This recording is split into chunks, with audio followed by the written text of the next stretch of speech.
You are now listening to Tribbles and Ecstasy, a production of Holosuite Media.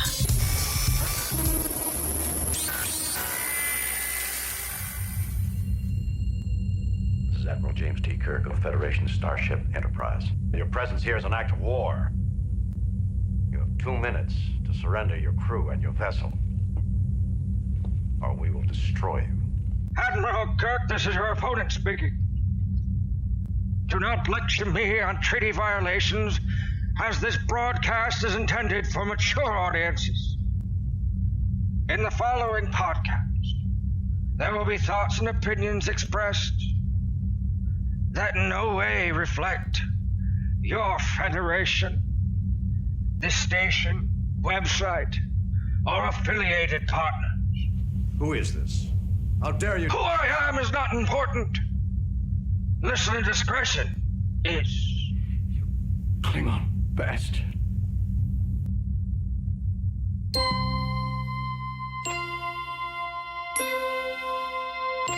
Space, the final frontier.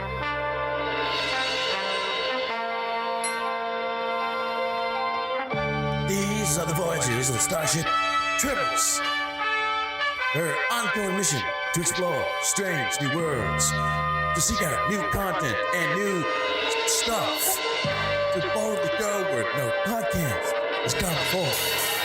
Another night of Tribbles and Ecstasy.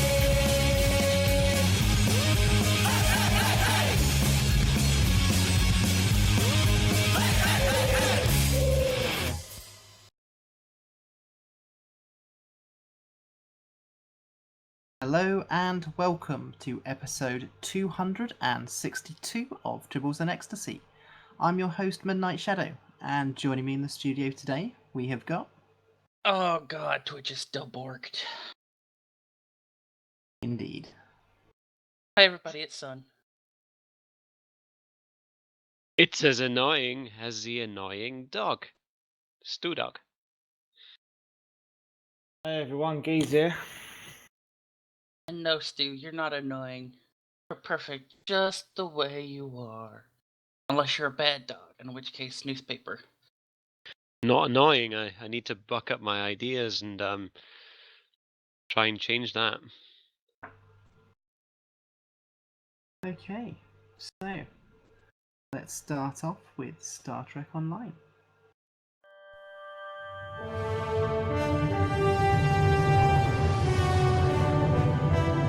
Star Trek Online.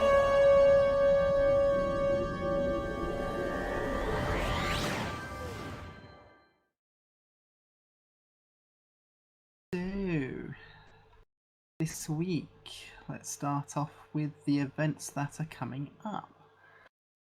So, we have got no general dates coming up. Basically, we've only got some screenshots that you can submit if you would like to get your screenshots into Star Trek Online, and you have until May 26th. So, you'll get your screen. This will be your screenshot, which will be part of the loading screens. So, you may notice there are quite a lot already sort of in the game. So, they are from previous competitions that have been held. So, yeah. The link will be in our show notes. But basically, you need to submit it to ambassadorkale@gmail.com.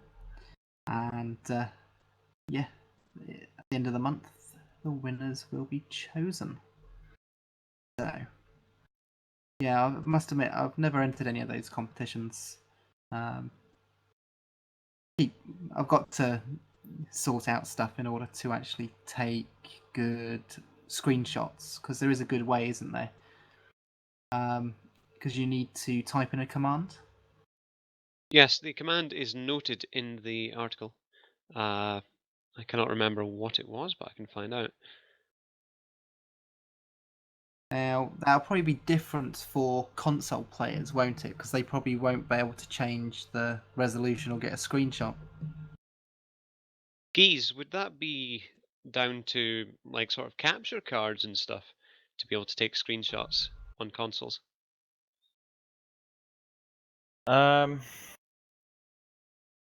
Yeah, possibly.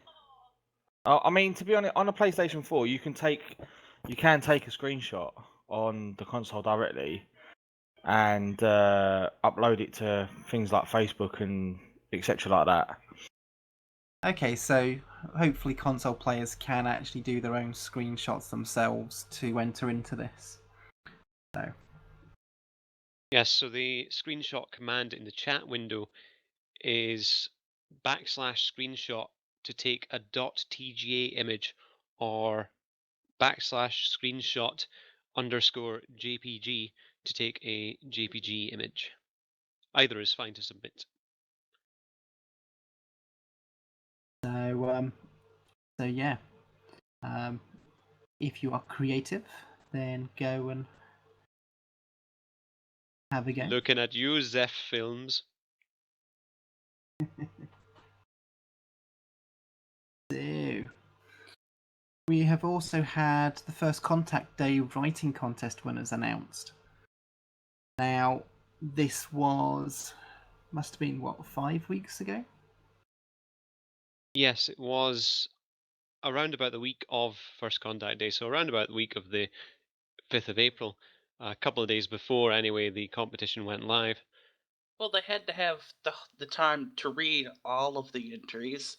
They couldn't just read a few and then arbitrarily pick from those few, like some people suggest they did. I don't understand why people even do that. Why would you do that? What do you mean? I haven't heard Just these.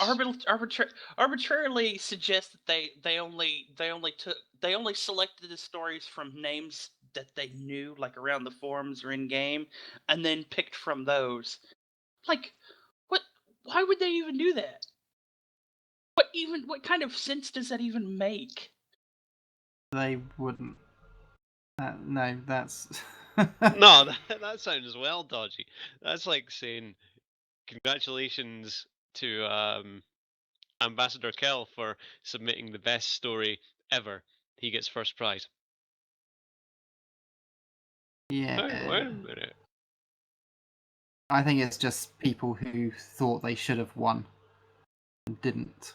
Probably just like. Sore losers. Yeah.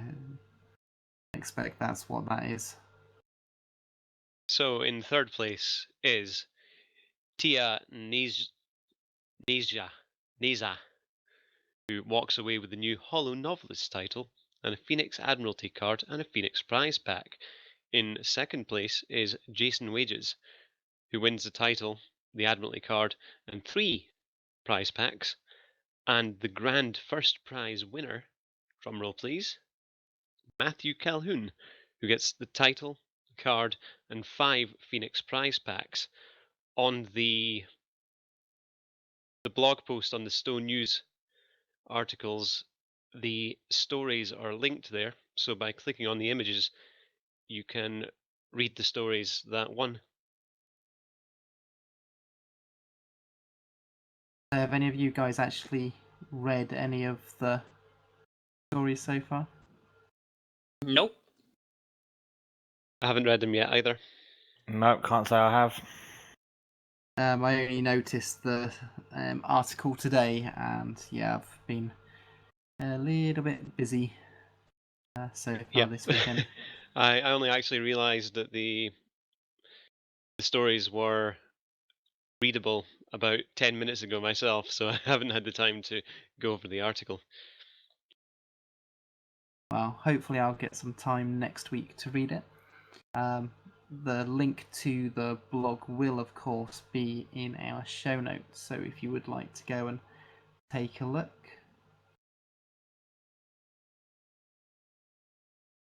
Alex in chat has said, by the way, remember when the writing contest was announced and Sunseal wondered whether or not they would choose 3 winners per platform or 3 winners total? Yeah, I remember asking that. It's obviously 3 winners total.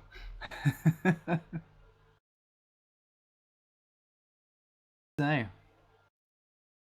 yeah, that's it for general PC news.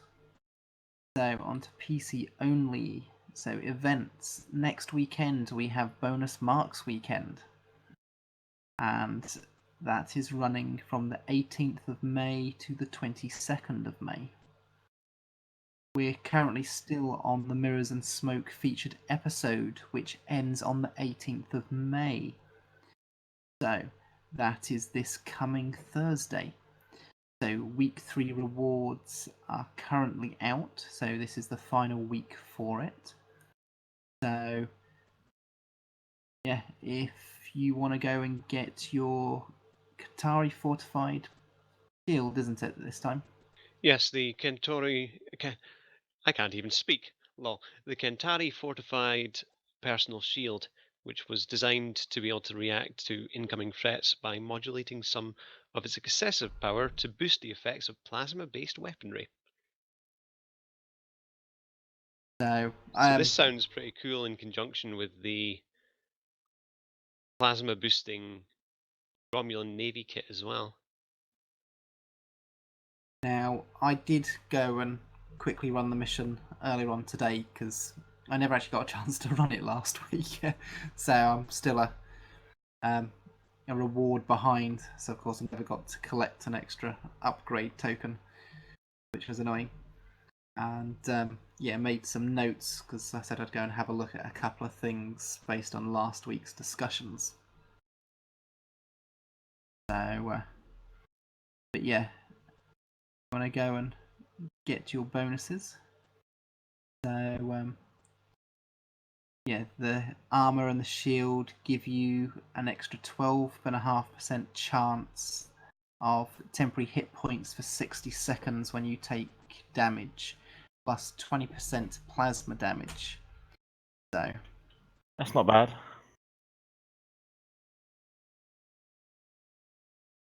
Better than no chance. yeah. Might start playing about with plasma weapons again. Make some use of all these Romulan plasma stuff that I've got lying about. Okay. Well, moving on. They've gone back to doing some spotlighting for the Foundry. Yay! This time they have taken a mission from our friends over at the Foundry Roundtable. So this mission is called Apex, and it's part of the Alliance Exploration Initiative, which was a series, wasn't it? I'm trying to think, was it 5 missions in total? Yes, they've had a few sort of arcs like that, including an Iconian War arc, but I think the Exploration Initiative was around about the time of the start of the last season. So around about 15 months ago. So yeah, the author of that is just lost it. Duncan Adayo. Sorry if I butchered your Idaho. name. Idaho. So yeah, congratulations for your spotlight, and hopefully they'll be doing more of that. As it's a spotlighted mission, that does mean you get extra rewards. And of course, Foundry is only available on the PC, so anyone who are console-only players, you won't be able to play. Sorry. Bummer. Yeah. It would be nice that if it's spotlighted, maybe they could do a port to that like they would their normal missions, maybe. As something else console players can do.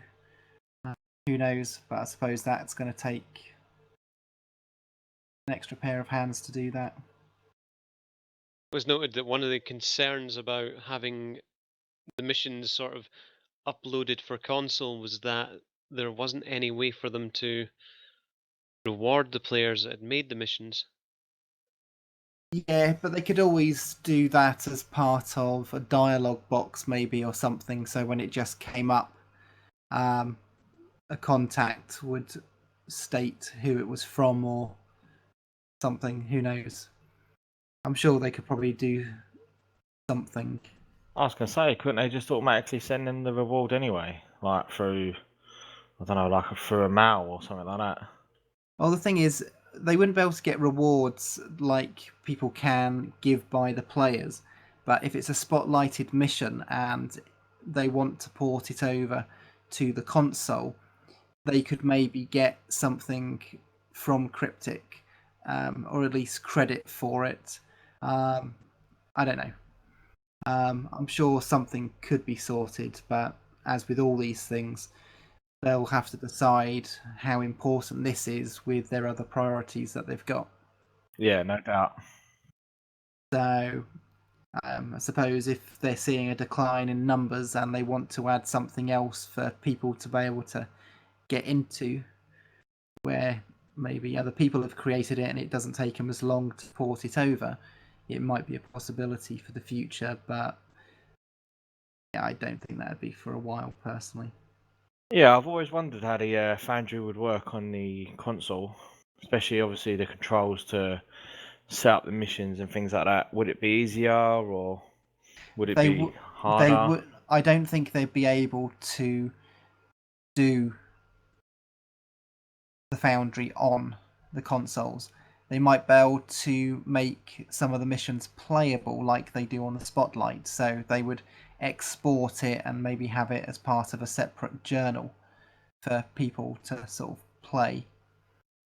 And it has its own sort of player rewards. And then if they do port it over, they could maybe do something for the author, like saying, okay, we've ported this over onto console.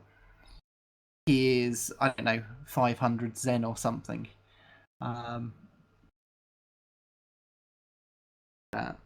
Yeah.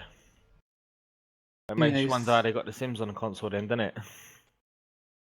Well, I think the Sims are probably a little bit different. Having not really played the Sims, I used to play SimCity, which of course came before. Now, with the Sims, there isn't, I don't think, as much in the way of dialogue, and you haven't got the placement of things in a 3D situation, as in space. You can put it in anything from the X, Y, or Z axis, and then you've got all these different things that get put in. I'm not sure if there's that much control on the Sims. And Yeah, then I, you've I got only I only made a reference to the Sims because I thought it could be like a similar control setup, but you made a good point of the obviously 3D and 2D axis kind of thing.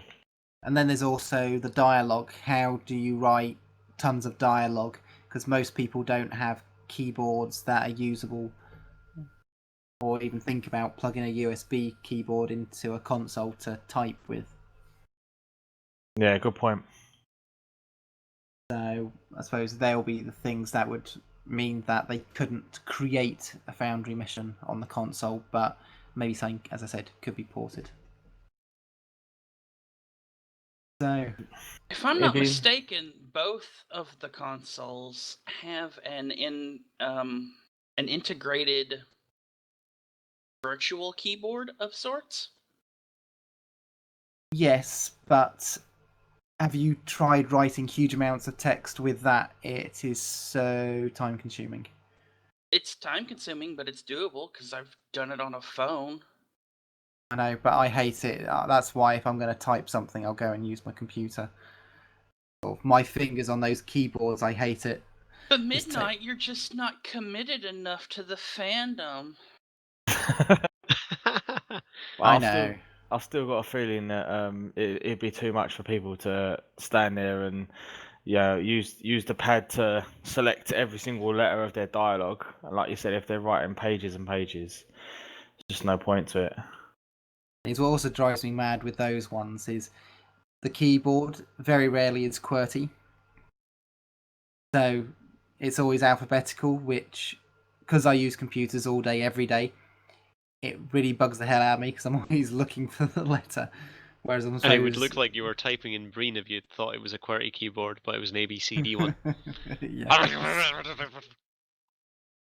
But Yeah, as I said, I don't think that's going to be possible, but you never know. They might be able to export it out and have a journal of its own, and especially some of these ones where they're an actual series.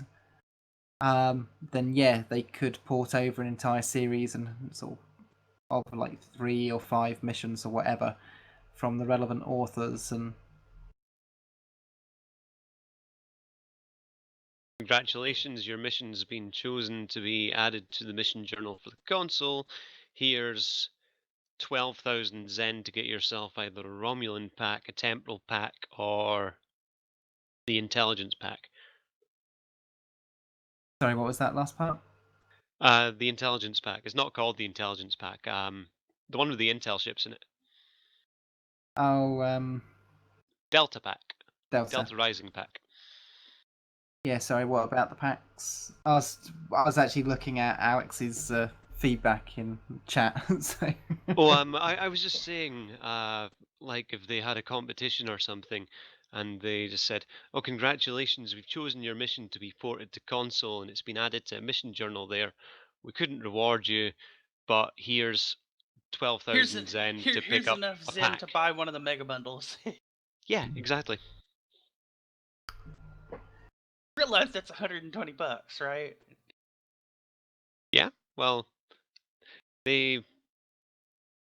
what is the dilithium tip worth if it's being your mission's potentially being shown to 5 million people? Yeah. I don't know where I pulled that number from. 3.2 million. Well, the thing is I think on average people don't get that much dilithium. I think it's sort of in the thousands, unless it's one of the very, very popular ones. But yeah, you're probably looking for a few thousand dilithium maybe on average, and even that might be being a bit too kind. And back to the Re- grind again, yeah.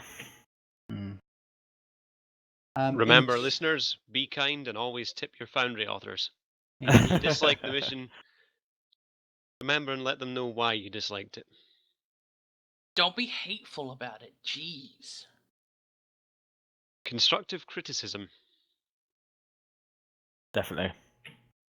Now, Alex put in chat, Perfect World pulled the plug on the gateway. I kind of doubt that Perfect World is willing to put time, money, effort into a Foundry port, and Cryptic won't do it themselves because bang for the buck. That's Just it, like the exactly. gateway. Well, actually, it's not. The gateway was Perfect World. That was a social side of it. Whereas the porting and the actual Foundry itself is actually with Cryptic. That has nothing to do with Perfect World But side here's of the it. thing: you're making excuses for a separation of a thing that is kind of wholly under Cryptic's purview. If Cryptic had the time and wherewithal, they could have taken the gateway and made it a Cryptic thing, but they chose not to. I don't think it's as simple as that. Sort of business politics are troublesome enough as it in sort of just as normal. Never mind when it comes to wanting to say, "Oh, this is your responsibility. We now want to take this on," when they don't have dedicated staff to do so. Perfect World had the staff in the web team in order to do that, whereas the devs don't do the web programming.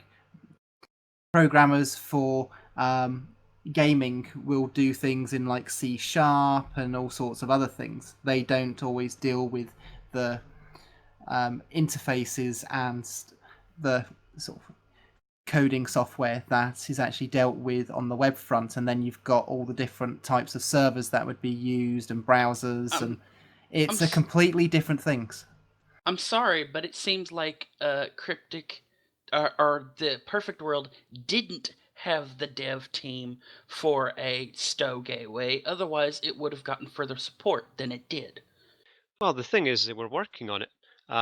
They even altered the doffing menu system to accommodate the gateway. However, due to security problems on the Neverwinter one, e.g., some bastard was hacking it, someone somewhere high up in an office turned around and said, that is costing us money, and somebody's gonna start like nicking stuff through it. So just pull the plug on that right now. We're not going to take that risk, and then the gateway died. Yeah, but see, here's the thing: isn't the Neverwinter's market mechanic wholly different than the one from Stowe? I honestly don't know. I thought it was pretty much exactly the same game on the same engine, even on the same server, because you can chat to people who are playing Neverwinter using the Well, Stowe yeah, chat window. look, I understand Neverwinter that, was but on a fresher branch of um, the the background system that they've got, and the idea was that a lot of the stuff being introduced to Neverwinter could eventually be ported over into the branch that Star Trek Online uses. that's not what I'm talking about. That's not what I'm talking about. The way that I read it when a whole bunch of shit blew up over on the Neverwinter stuff was that their market system, like our exchange, their market system wholly, not our dilithium exchange, but their entire go to the market, put up an item, this kind of stuff, was in like these astral crystal things, and the astral crystal things were their dilithium. So their entire market economy was around their version of dilithium.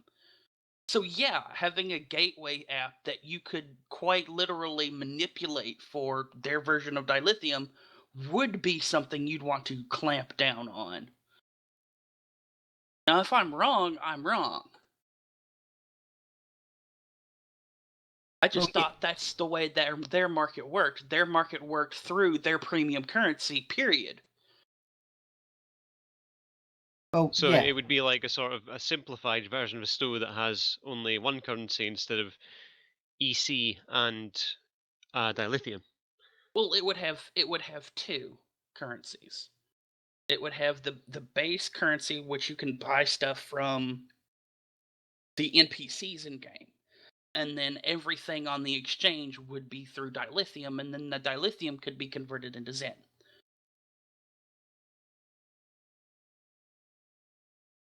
The thing is, well, Alex has also said in chat, Rakosa said that Cryptic could have done something with the gateway, but they would have had to invest in their own manpower money. But yes, that's the thing. They would have had to have taken on developers for the web, which is not their primary source of income. And it means then delaying if they try to get someone else to train up on what they need to do. Now, Perfect World has a web team. It is their responsibility to deal with that, which is why it was their responsibility. Now, as has just been said, with all the issues with Neverwinter, which was basically the test case for the gateway in the first place, with that failing and being sort of abused, yeah, that's why all that went sideways. But the developers themselves, they do in Cryptic, their skill sets are based on more than likely different technologies. I'm sure some of them do know how to do web programming, but that's not what they're there to do.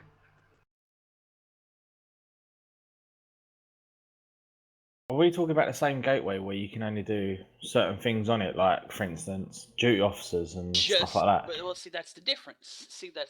There was so much more stuff you could do through the Neverwinter thing, but again, the Neverwinter system's economy was based wholly on dilithium being their exchange currency instead of EC.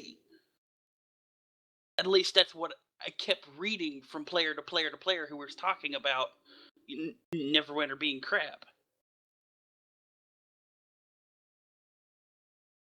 But yeah, it is a shame that that's all sort of disappeared. But I don't know. Maybe they can do something in the future. Yeah, definitely, it's a shame. I actually thought that they was going to do something a lot more with what they brought out, but it just Well, seemed. yeah, Go that on. was the intention. The idea was that Neverwinter got the gateway.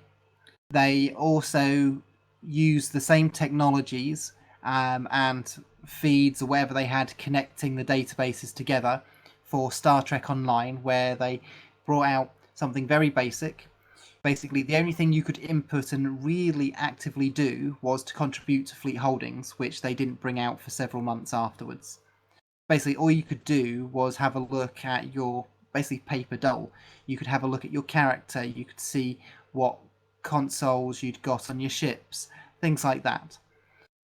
Apart from that, you couldn't do much else. As I said, the only active thing you could do was donating to your fleet.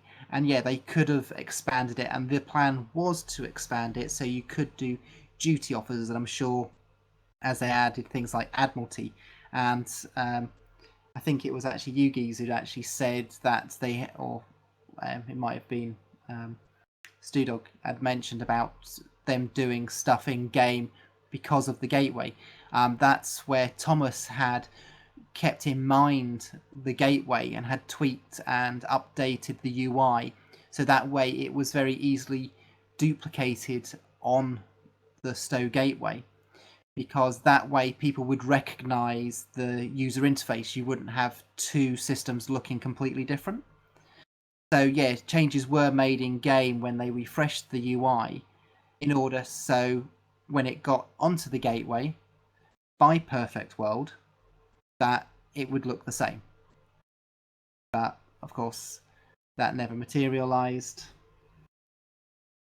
And whether or not that had something to do with some of the cutbacks they made, whether some of the people who were on those teams who were responsible for it were some of the ones that got made redundant over the last few years, where we've had, was it 2 or 3 rounds of redundancies over time from Perfect World? Who knows? Yeah, such a shame, because I actually thought they was going to do something really good with that. You know, like an app or something like that, where you could use it out of game, like we just mentioned, and you know, it kind of keep people attached to the game. Similar to like you can play timelines on your phone, for instance, but then you can also go onto a web browser and play the exact same game. You know what I mean? Carry it on, kind of thing. Now, the fact that they've already ported the game over to console, there may be an opportunity, depending on how things like that go, where they could do some sort of Android and Apple app. But of course, that's another thing that the staff have got to do. It's another export that has got to be done in order to keep maintained.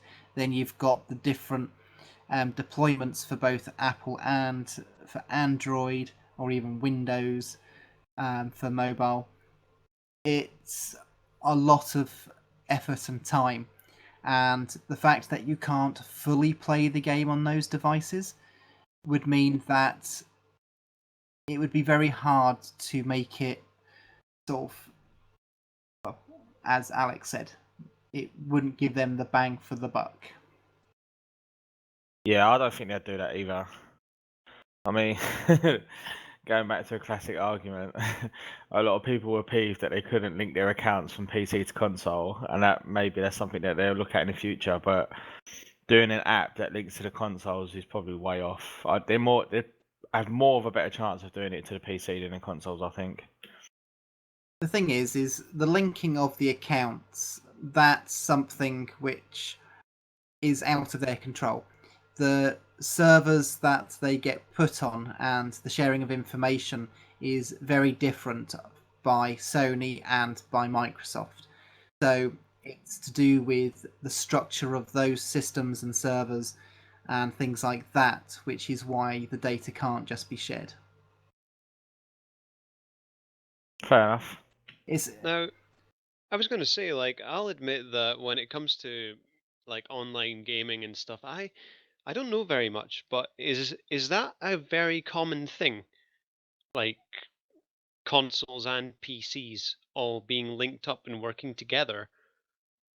I don't do much in the way of console gaming. The only thing I've ever really done on console is Metal Gear Solid. For the most recent one, I actually got on PC. But from what I'd been told when I investigated, because I thought I'm better doing Metal Gear Solid using a console controller. So Yeah. I had actually asked some friends who do tend to play a lot of console gaming, and they said that although you can get it on all Xbox One, PlayStation 4, and PC, they don't tie in together. You can't play on each one. They are separated. So from what I understand, it's the same with all games. They may be available on each of the platforms, but you have an account on one, it can't be ported over. Yeah, so Snake! it is just sort of wishful thinking from players, but unfortunately it's not actually a thing that does exist. Yeah. The thing is, the porting over to consoles was to draw in new players. It wasn't something which was really for existing players. Yeah, it was to add some more of the infinite diversity and infinite combinations into the player base rather than trying to migrate an already existing player base. Yeah, it's basically increasing the audience, because anyone who just played consoles because they didn't have a good enough computer and things like that just didn't even bother looking at Star Trek Online because they knew they couldn't play it. Now, if you have a console, you can. So, Yeah, I agree. I don't think there's been a game that I'm trying to think of off the top of my head that has allowed me to convert it onto the console. Probably because of, like you said, the main reasons are, well, they're on different servers for a start. You know, you have to go through different channels and things like that, especially for consoles. You know, Sony and Microsoft, etc. But yeah, like you said, I mean, one of the issues is obviously having a high spec or a good enough PC in the first place to be able to play it. And that's an issue that I used to have in my younger days, you know, updating my graphics card, etc., etc. And even for things like streaming now and that as well, you know, it's a similar sort of thing where you've got to update your specifications on the PC, like your RAM and that.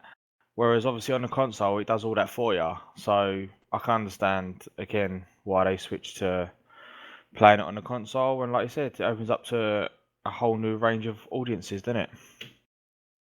yeah. It's funny how talking about the Foundry has led us to this discussion.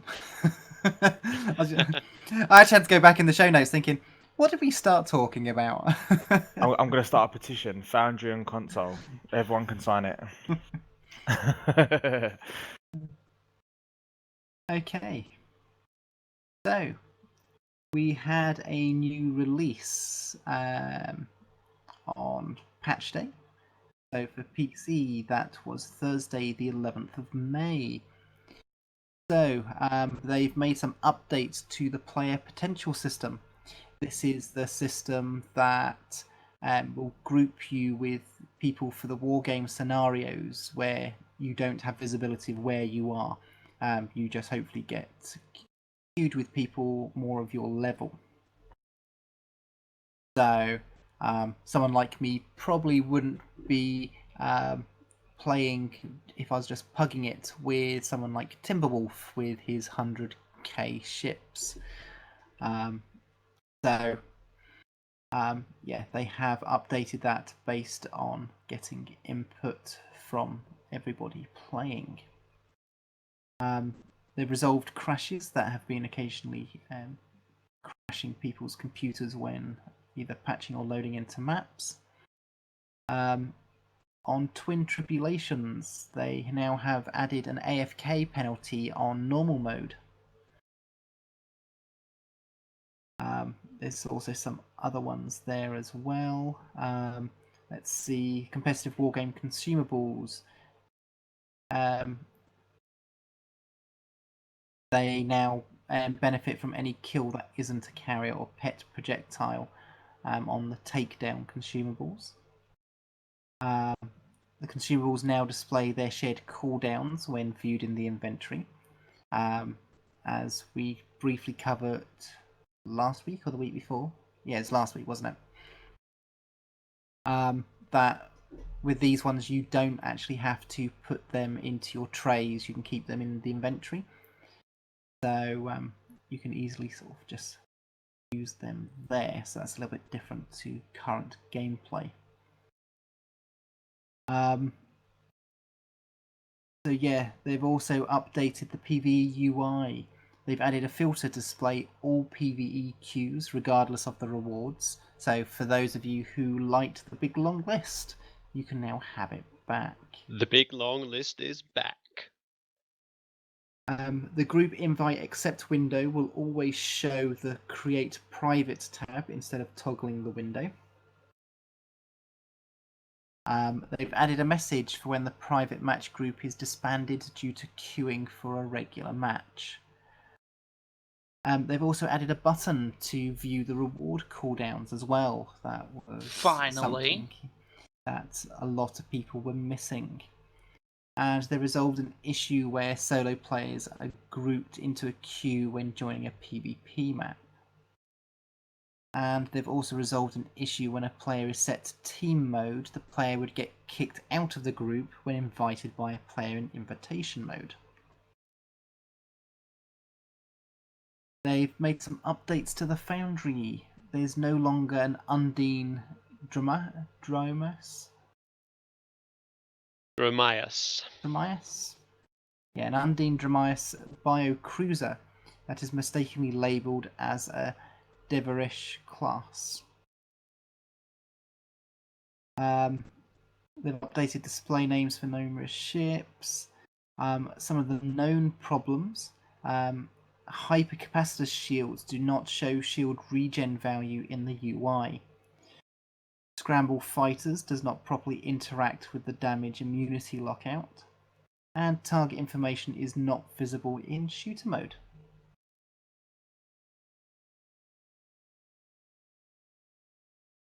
I haven't noticed that one.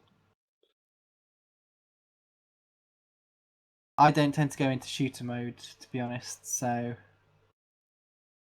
I'm always in shooter mode. I'm not a fan of the RPG mode. We've had a comment in... Yeah, it's RPG mode that I don't do, actually. Yeah, I'm getting it the wrong way around. But yeah, I hadn't noticed anything. We've had a comment from Data Android in chat saying, have you seen the new Miranda Saratoga model? It looks like a tier 6 Miranda.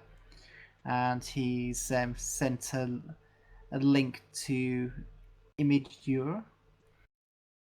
So, yeah. Trying to think, is this some of the ones that Thomas may have been posting? Because I think he's been working on doing some updates again. Doesn't say. The top one does look like the USS like the Saratoga. Yeah. Alex says is in the Tribble patch notes on Friday. Okay, so it looks like there are some updates coming to that, so we might actually get that maybe even next week if it's already on Tribble.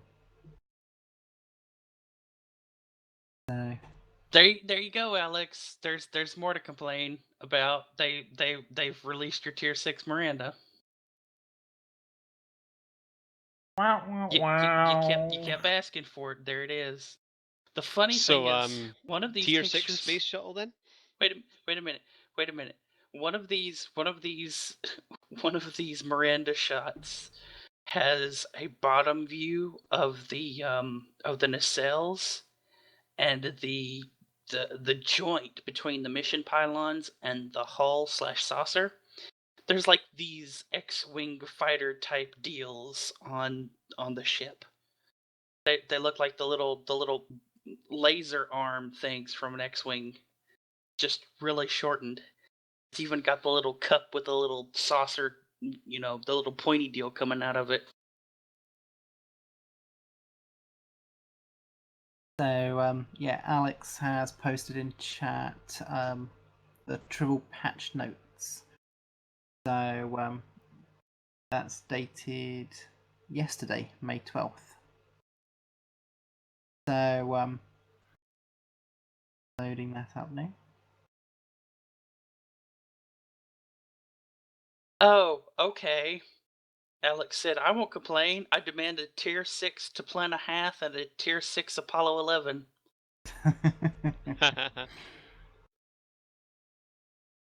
So yeah, on Tribble at the moment, the art of the Miranda has been updated to be more in line with its canon model from Star Trek II: The Wrath of Khan. So yeah, it does look like Thomas has been busy. I know he often goes back and does these. And sorry if it is another Star Trek developer. The PvE QUI, some of the changes on Tribble resolved an issue where the skill drop-down UI would disappear out of place when attempting to sort the queue list by skill. Double-clicking a queue will now toggle the checkbox, and resolves an issue where the timer was not reset for accepting a queue when all but one player declines and another player is matched. So yeah, there's more PvE QUI changes coming, so that might be out this coming Thursday, the 18th. Oh, they fixed the exit caves button that's always in the new Romulus Underground Ruins mission. Awesome. So, now last week we did a review on our take on Mirrors and Smoke, and part of that discussion was regarding the sick person when we beamed in. Now, one of the things that I'd mentioned is I'm sure that somebody else was about at that particular time. So when I played it quickly today, sure enough, there is one of the Kantari, which is hovering over the person saying, "Are you okay?" So there was one of their people already there to attend to them. How long did you stay there? That person goes, "Are you okay? Do you need help?" I stayed there for a few minutes and they only said, "Are you okay?"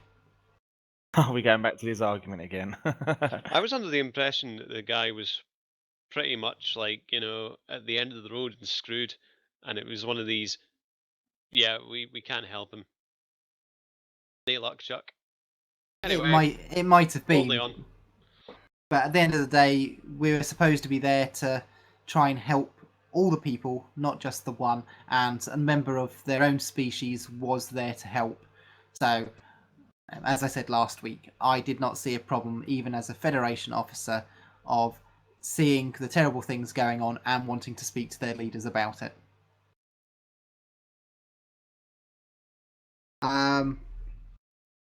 And yeah, I had another look about when the second attack was, and yes, that was, as you said, son, it was after the barricade and outside. But again, due to the dialogue that came up, I still stand by the fact that, given the fact of the unrest, I really don't care. I know. It's your opinion. It's my opinion. We will have conflicting opinions. Okay. Yep. But yeah, also to do with Pintaro, probably just removing the guards because he wants us not to be there. So, and you'd also mentioned about the moon, about people having access and how that shouldn't have happened.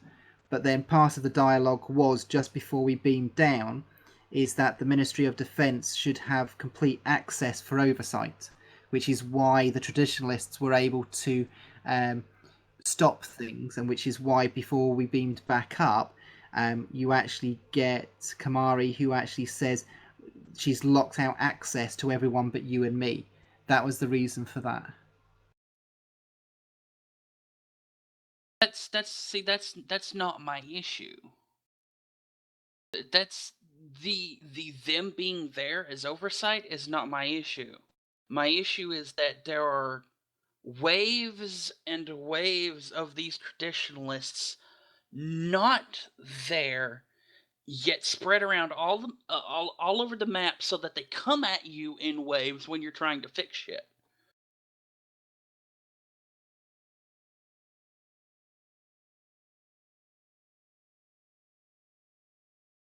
Like, the whole moon just got vaporized. Okay, I can see a few people being right down there with the um with the Lucari, setting up the device, the Genesis device, and all that kind of stuff. I don't ever recall the Kintari saying they had teleporter technology of any sort. They never said that they didn't. Okay. Still, And we were surrounded by their ships. I'm sure that I've forgotten his name beginning with P. Pentaro had actually got troops under his sort of wing who were sympathisers with him, that he could say, right, beam down. Got some groups of people from different ships, hence different teams coming at you at different times. I mean, because, if I was the prime minister after the fact, and people were pissed at me after the fact, and I was in an RP blog where my guards were concerned for my safety after the fact, and we had transporter technology, the guard would pretty much say you might want to use a transporter instead of taking the safety exit today. Well, who knows? But the thing is, why would they give transporter coordinates instead of saying a shuttle launch bit? That's why I said because as a presence who is superior and has this technology, you're going, we have the technology to beam down to you. Give us your geo coordinates and we'll beam down. Dude, have you totes got maps and a compass and you can tell us where you are and I'll just come to you? Because Picard has done that before. the thing is, it's only ever really been Voyager and maybe a bit of Enterprise that ever sort of mentioned to somebody what transportation actually was. It never was beforehand. But as I said, I just said that I'd go back and have a look, so I did. So thank you, Alex. The mission is serviceable. The story is unintentionally hilarious. I enjoyed it. Okay. Also, for you accolade hunters, there are accolades to be found on the moon and on the planet itself. Do you know which ones they are offhand? I can't remember the name of them offhand, and there's an the accolade one for going down all of the dark alleys on Kintar and finding like the people who are basically just living their life on Kintar. So it's like watching or something like that. That one's called watching or watch the populace or something. there's one on the planet as well. There's a series of news articles that you read to get the sort of the lowdown on all the info that's like stuff that's happening from the economics page and the sports pages of the. It looks very much like the BBC News, but when you read all those, you get an accolade for that. And the one on the moon is for giving Kumarki sufficient cover during the fight. I haven't been able to sufficiently cover her, unfortunately. That woman seems to have a habit of getting shot at. Yeah, I think I got those two, but the one that Sun talked about going down all the alleys, I don't remember getting one then, but I'm sure I had covered all of them.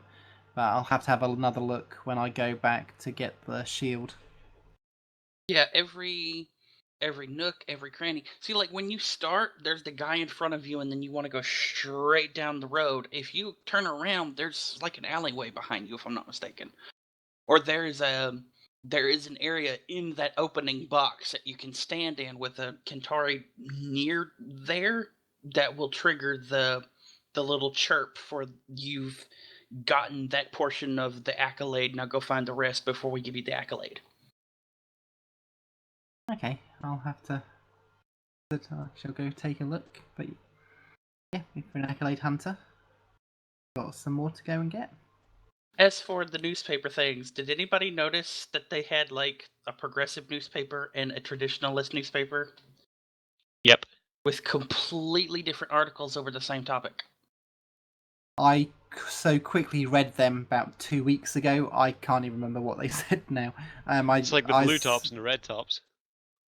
I was so I was quickly trying to run it today because I had so much to do that I didn't actually choose to read them this time. But yeah, I'll have to have another look. But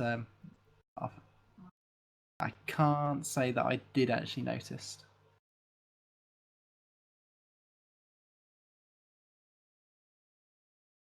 It was weird. It's just a little bit weird, but you know, stuff being true to actual life is a little bit uncomfortable and weird. This is why a lot of people dislike Voyager.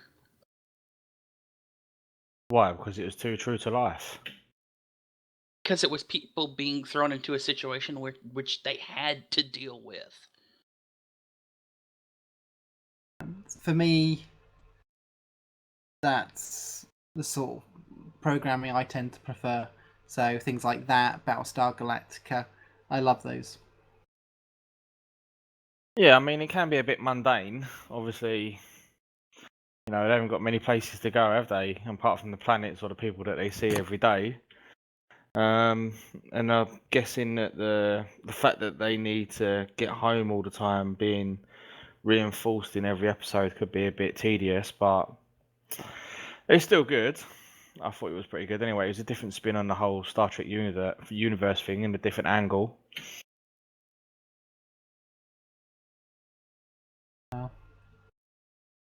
Okay. Yeah, I know, Alex. I noticed. I didn't. I want to say I didn't, but I did.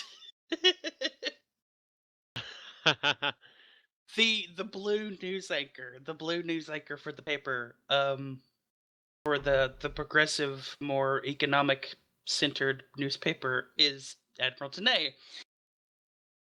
I want to say I didn't notice because it was pretty goodly, it was pretty good disguising it, but I still noticed. I never noticed. But then I've not noticed it's the same person. So, but I usually have sounds muted a, anyway, so. there's a cadence in the way she speaks that is just so audibly recognizable to me, and I pick it up constantly. Like Midnight, you know Adrienne, right? of course. You've spoken with her enough times that if you heard her voice in just about anything, you could go, "That's Adrienne," right? Yes, I do know what you mean because I know the voice. I do recognize it when it's Adrienne who I does don't know something. who this woman is. I have never seen her face, and I can constantly pick this woman's voice out of every episode, no matter what episode it is, and no matter how scrambled her voice is. So while some people are hunting accolades, you're hunting Tanay. No, I just run across it and go, "Oh, hi." Tanay's hunting you. Oh well. Alrighty. Well, let's move over to some console news. Star Trek Online console news.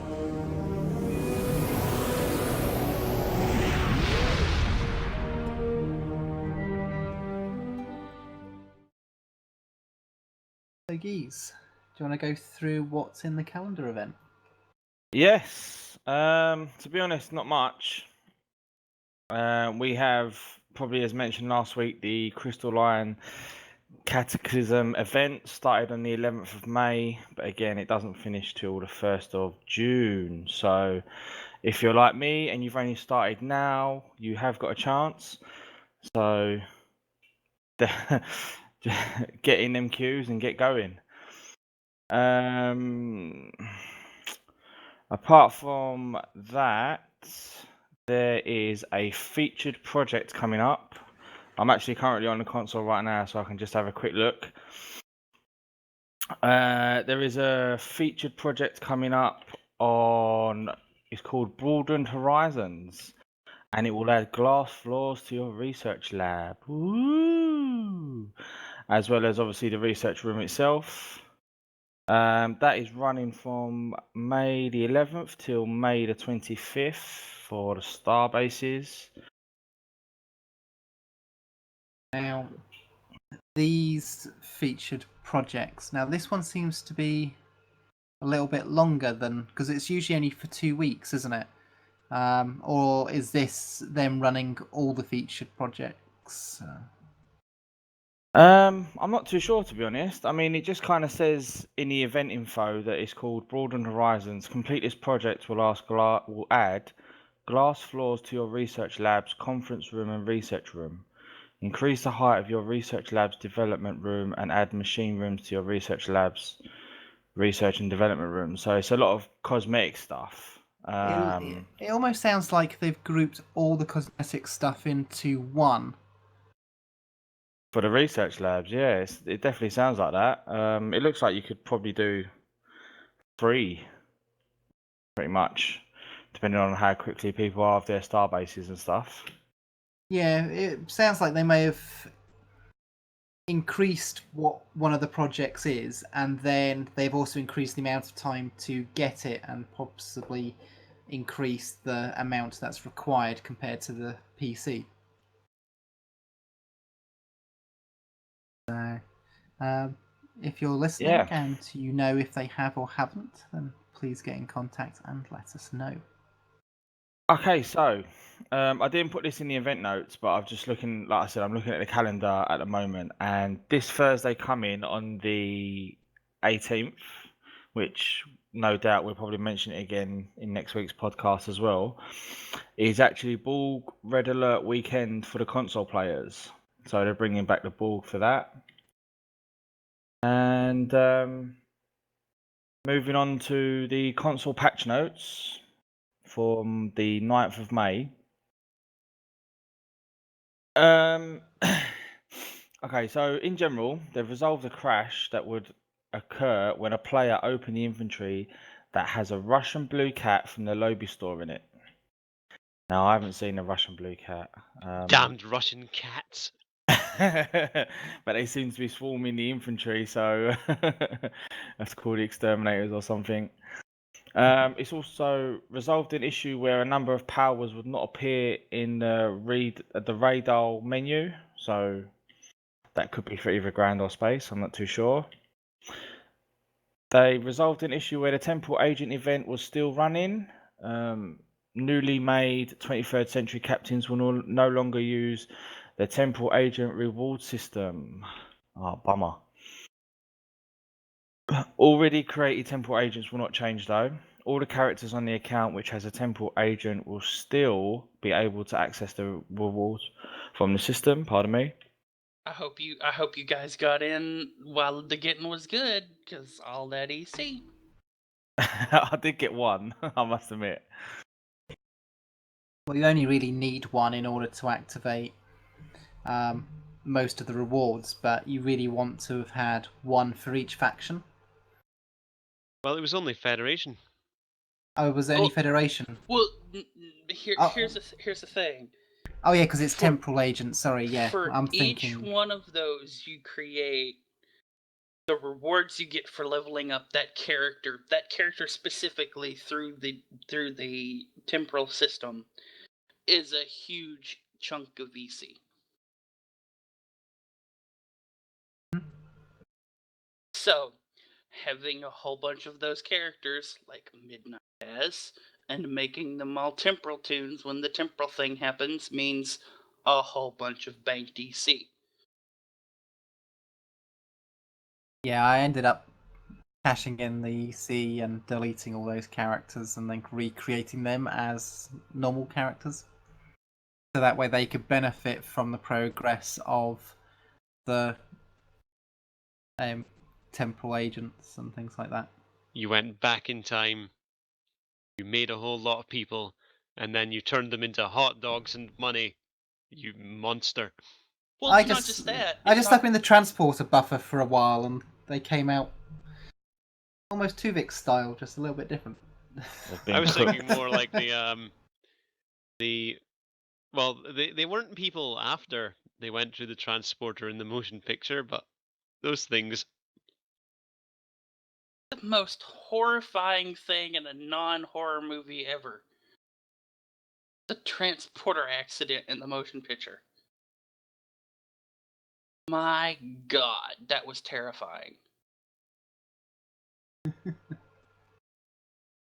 And for no other reason than the way those characters scream while dying.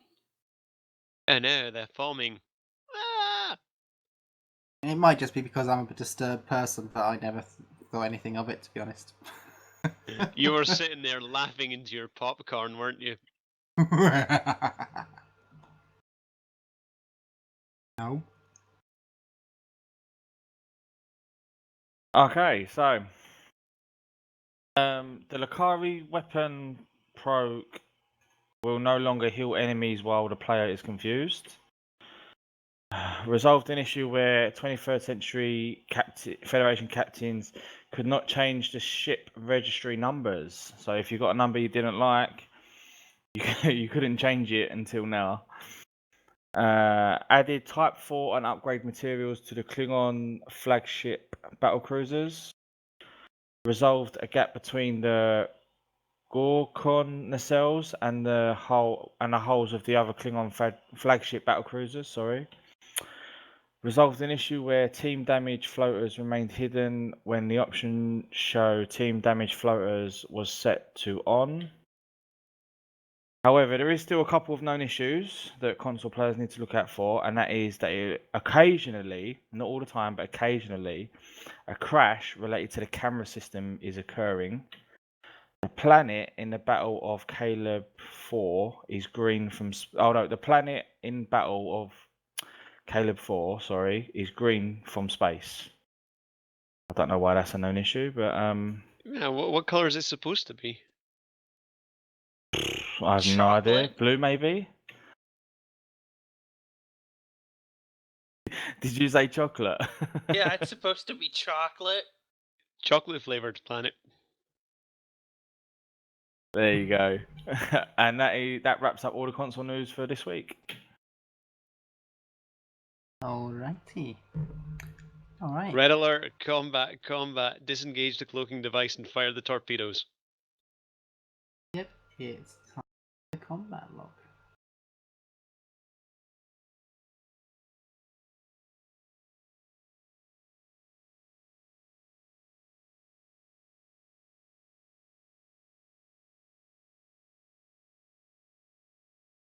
I've lost the intro.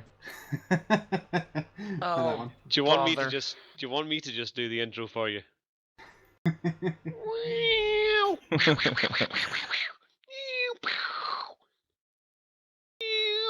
Combat log. So That was actually pretty good. it's my favorite one, so I remember it well. So earlier this week, I made a sort of tutorial video on how to transfer dilithium from character to character on an account. It was a question that had been popping up quite a lot on Facebook groups, and it made me think that whilst there are a lot of videos on YouTube about just like, DPS chasing and causing damage, there isn't much videos in the way of just, like basic game mechanics and stuff. So I'll probably make a few more videos along these lines to add to that playlist. On the subject of damage, Timberwolf has been in the maths class science cruiser and trying to work out how to rebuild the DPS, and he's got a video out called The Chase for 100k in Escalation. It wasn't the Science Cruiser, was it? That was the Odyssey Tactical. Ah, was it the tactical? Yeah, Sorry. it's his tactical one. I know that he'd been flying a science cruiser before. That was one that he'd parsed at, I think it was 80k in on the Tribble server, like pre-escalation launch. Okay, yeah, no, he said at the beginning of the video he's gone back to his favourite ship, which is the Odyssey Tactical. So Nice. yeah, he does a test. Doesn't quite get to 100k, and then he does another one. So he makes some tweaks, and then he goes through the build. So yeah, it tells you about the things that he's chosen and reasons, and although he's going to go through a detailed list of the kit and everything else in a video that will be coming soon. So the link will be in our show notes if you'd like to watch that. And, you can always subscribe to his channel as well. Okay. So that's it for Star Trek Online. So let's head over to do some timelines. Hope you've got the bumper for this one. Does no one here understand your incredible good fortune? Star Trek Timelines. Did someone say game? You seem to find this all very amusing. Yes, There's- yes, I do find it amusing. There's the bumper. So, we've got some new faction events that have come out. So, it allows squadrons and crew sharing, and is currently running at the moment. And it allows you to go for Section 31 for your shuttles or the Marquee. Thank And God it's- this is not a building thing again. Ugh. And it's Borg related. So, for the event crew, you have got a new 5-star legendary gold character, which is 1. You've got then an existing 4-star super rare, which is Dr. Saran. And then you've got a new 4-star super rare, which is Assimilated Tuvok. So, yeah, I picked him up today. Now, the threshold rewards that you could have been winning is 7 in blue, which is the existing 2-star. Then Assimilated Tuvok, which is the new 4-star that we just talked about. And then the Borg Queen, which is an existing 5-star. I'm not sure if I'll have the time to get to that level. I've only just claimed Assimilated Tuvok myself. Now, for the ranked rewards, you start off getting Security Chief Tuvok, which is an existing 3-star. Dr. Saran, which is the existing 4-star, and then you get the new 5-star, which is 1. They are the rewards you could be getting if you've been. There have also been some new crew that have been released. The first is Falcon O'Brien, and the other one is the Champs. Duchamp. The Champ. So that was the character that was it Bashir or Worf? It was played? Worf. He was sitting at the, I think it was the Baccarat or the roulette table, and That's right. he was smoking a cigar and wearing a white suit, I think. Yeah. So yeah, I thought that was a bit of a fun episode of Deep Space Nine.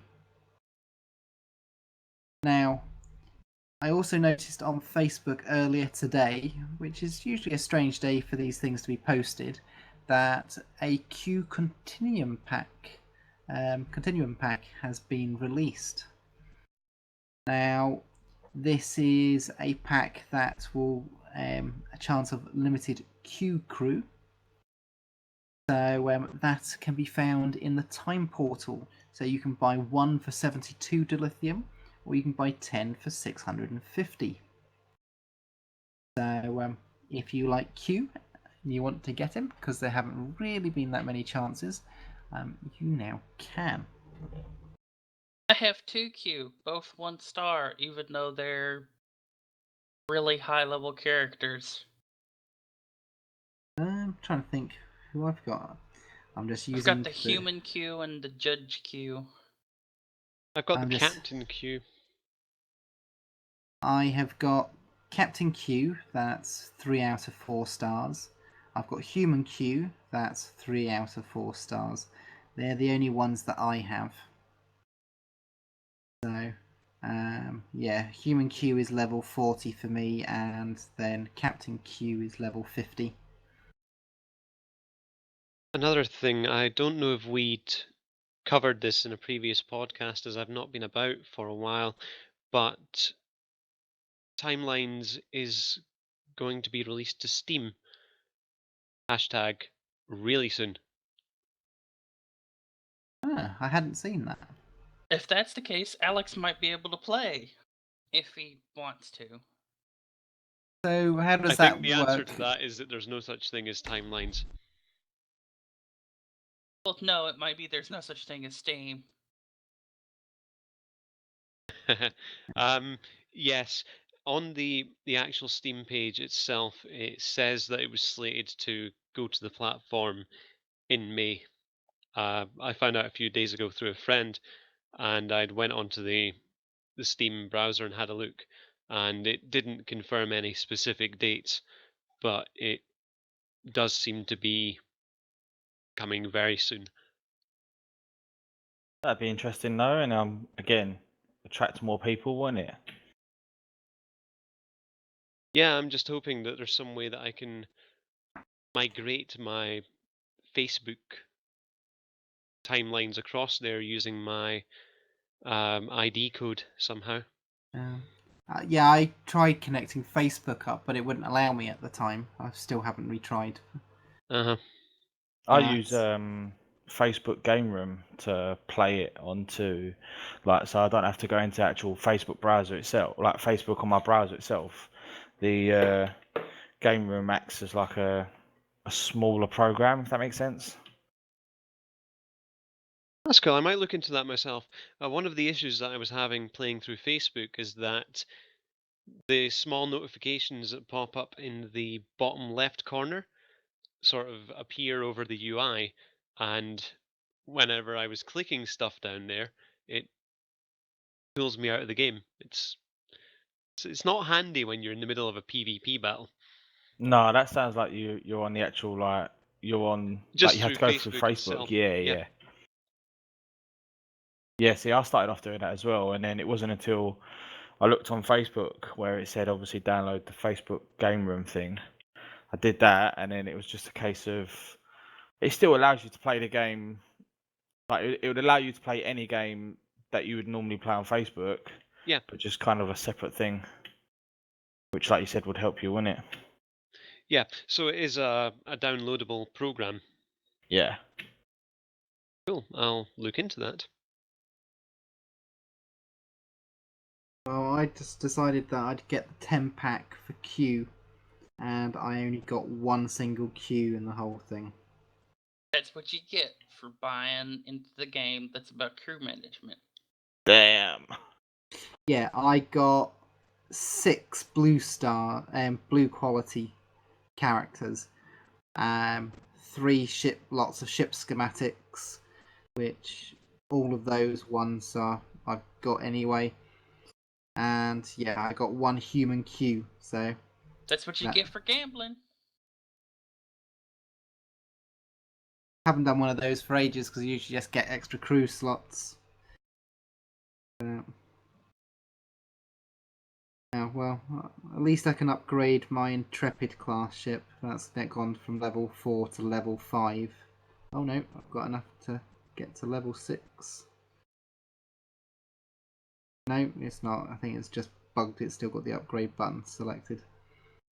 So, yeah. Have we got a fleet or a squadron on timelines that everyone joins? We do indeed. It's called Tribbles and Ecstasy. Catchy. So It's almost like we planned to have a guild. unfortunately, they still haven't actually done anything with the. Basically, all you can do is chat to people. You See, have a. you say that, but the leader of our squadron, hint hint, Midnight Shadow 7, keeps forgetting to share his crew for events. Well, a squadron is different to the fleet. That's part of the thing. I actually So thought what the you're saying is that sharing. he's totally not. He's not a team player at all. He's just selfish. I actually thought the crew were shareable straight away. No, Must you admit, I have never to looked into slot it. somebody from your crew that the rest of the squad can then share.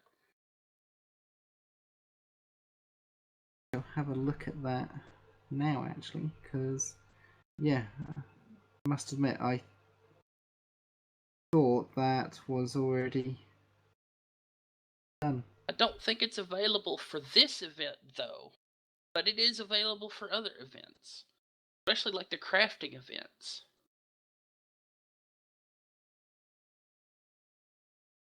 Do you know where you go to share your crew? It should be in the event menu. But like I said, it's not in this event, but it should show up for the like the building ones. Or like you're taking stuff and building stuff. Oh, I must admit I hadn't actually noticed the thing for sharing them. Well, listeners, if you use it, tell us what you think of the sharing and if you actually remember to do it yourselves. So, Just straight up call out Midnight, and Midnight's like, oh, I didn't know that was a thing. I thought it did it automatically. What thing in this game is ever done automatically? Geez, I think we're watching a power struggle here. Eh? It sounds like that she thinks that she should be the boss. Yeah, it started last week. It's continuing this week. I'm taking bets. I'm taking tickets, merchandise, all sorts. Oh no, he's still totally in control because he's the one spending money on this stuff. I'm just like, dude, if you're gonna like say that this is like the bomb and talk about these extras and things that can be done in the game, the least you could do is do them. it's just one of those things. It's just like, yeah, must look into how to do it, and just kept forgetting. Just like, oh yeah, sharing crew. Mention it. Mental thought. Must remember to actually have a look how to do that and where that is. Always forget. But yeah, on the next event where it is crew sharing, then yeah, please remind me. And That I will do. actually, I think no, it does actually say squadrons and crew sharing as both being yes. So, Yes, yeah, it's available, but you still have to slot the character for each event. yeah, no, what I'm saying is experimental design should actually allow me to slot someone for sharing, but I can't see where it's allowing that. Can you?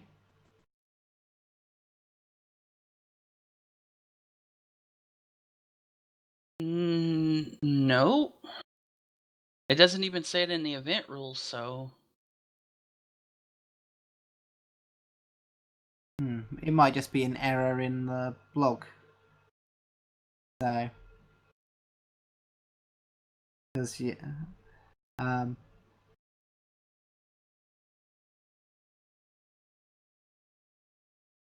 Because if it was under ranked rewards in Squadron, it would say there'd be a little thing for the specific shared crew that we would be using, and it would be empty.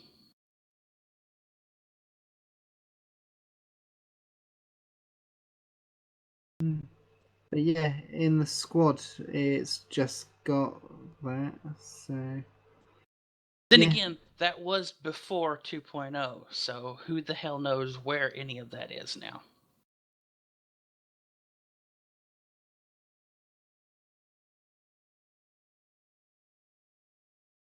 But yeah, I can't seem to find it.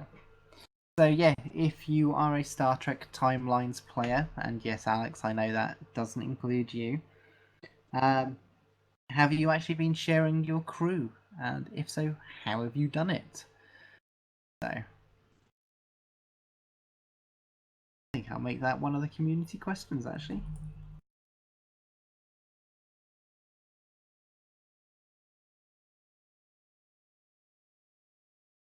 So, okay. Time to move on. Go and have a look at the holodeck.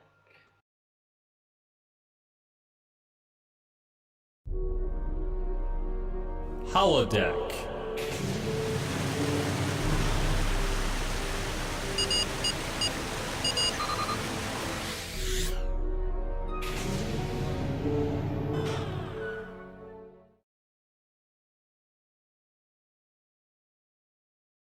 So, last week we had Manu Interami back to visit us, and he was talking about the circuit and gave us some updates on there.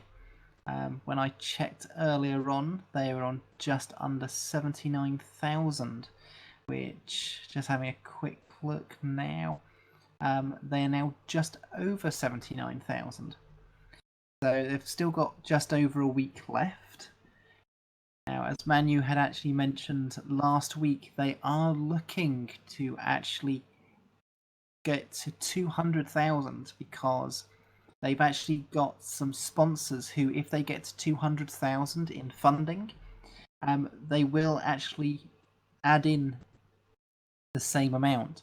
So if they get 200,000 funding through Kickstarter, they will have 600,000 so they can actually do the entire sci-fi series. So that's all 10 sci-fi stories. Now, Stu, you've actually got a load of information that they've been sending out to people. Yes, I am a backer myself, so I've received several emails in the last week. The first one is about a thing called a twibbon, which is an item that you can overlay on your Twitter profile picture to show that you support the circuit. So the email is from Manu Interami. It's, hello friendlies. If everyone wants to be super cool for the next 10 days and spread the message to pledges all the way to 200k, then go get your official circuit twibbon and add it to your Facebook and Twitter pages. Here is the link. Twibbon.com/support the circuit RBSA. Also, today at Circuit Movie on Twitter, we're having a Twitter storm to get hashtag We Are the Circuit trending and get the word out to a brand new audience of sci-fi fans on Twitter. Maybe we get our magic 600 more pledges and finance the series. Help by joining us live at the Circuit Movie on Twitter from 10 a.m. to 4 p.m. PST, where we will be streaming to all the awesome Facebook groups that have led our movement to bring back Trek ethics to a brand new show right into their hearts. 10 days to raise 123,000, and I can match the fund to millions. Finance the show and announce 2 A-list actors that want to join us. Can we make it? I think so. Just 599 more pledges to go. Thank you, Manu Interami, aka Lil Icheb from Star Trek Voyager. Love you guys. Poor Manu is so exhausted. He looks unhealthily exhausted at this point. I tuned in for one of his live little things on Facebook towards the end, and it was like, Manu, you need to sleep. And he's like, but we have to get to 200,000, and it's like, okay, at 200,000, you take a nap. Guys, get the circuit to 200,000. I mean, not only do we need to be less dependent on Star Wars and Star Trek for our sci-fi, but this is like the chance, the one chance you're going to get actors from all of this other sci-fi together to do a thing that is totally not all of those things and still be like a big huge sci-fi hit. No, this looks like a project that is going to be absolutely awesome. Something that's not just going to be the same recycled stuff that we've seen for the last... I mean, I'll admit that I've probably not seen any decent sci-fi series in the last 15 years. I don't think there has been any. Midnight's over there going, but what about Battlestar Galactica? Well, I'm thinking, well, okay, there's Battlestar Galactica, there's Stargate, there's Sense8. That's sci-fi. Yeah, there's all sorts of good sci-fi out there. I mean, I wasn't thinking Battlestar Galactica. That's one of the ones that I very much enjoyed. But I mean, Stargate seemed to be very recycled, and it kind of got a bit like, okay, so we've got this ship that it goes places and finds stuff that it needs. Oh no, we don't have any fuel. Oh, we're at the fuel planet. Oh no, we've run out of milk. Oh, we're at the milk planet. It's got a bit lame after a while. He's not wrong. Oh, yes, he is. But yeah, there's also Continuum. That was really good. 100? I enjoyed that. Killjoys has been fantastic. Stranger Things was a nice sci-fi series that will be coming back soon. What was the other one with the guy from ER? Falling Skies.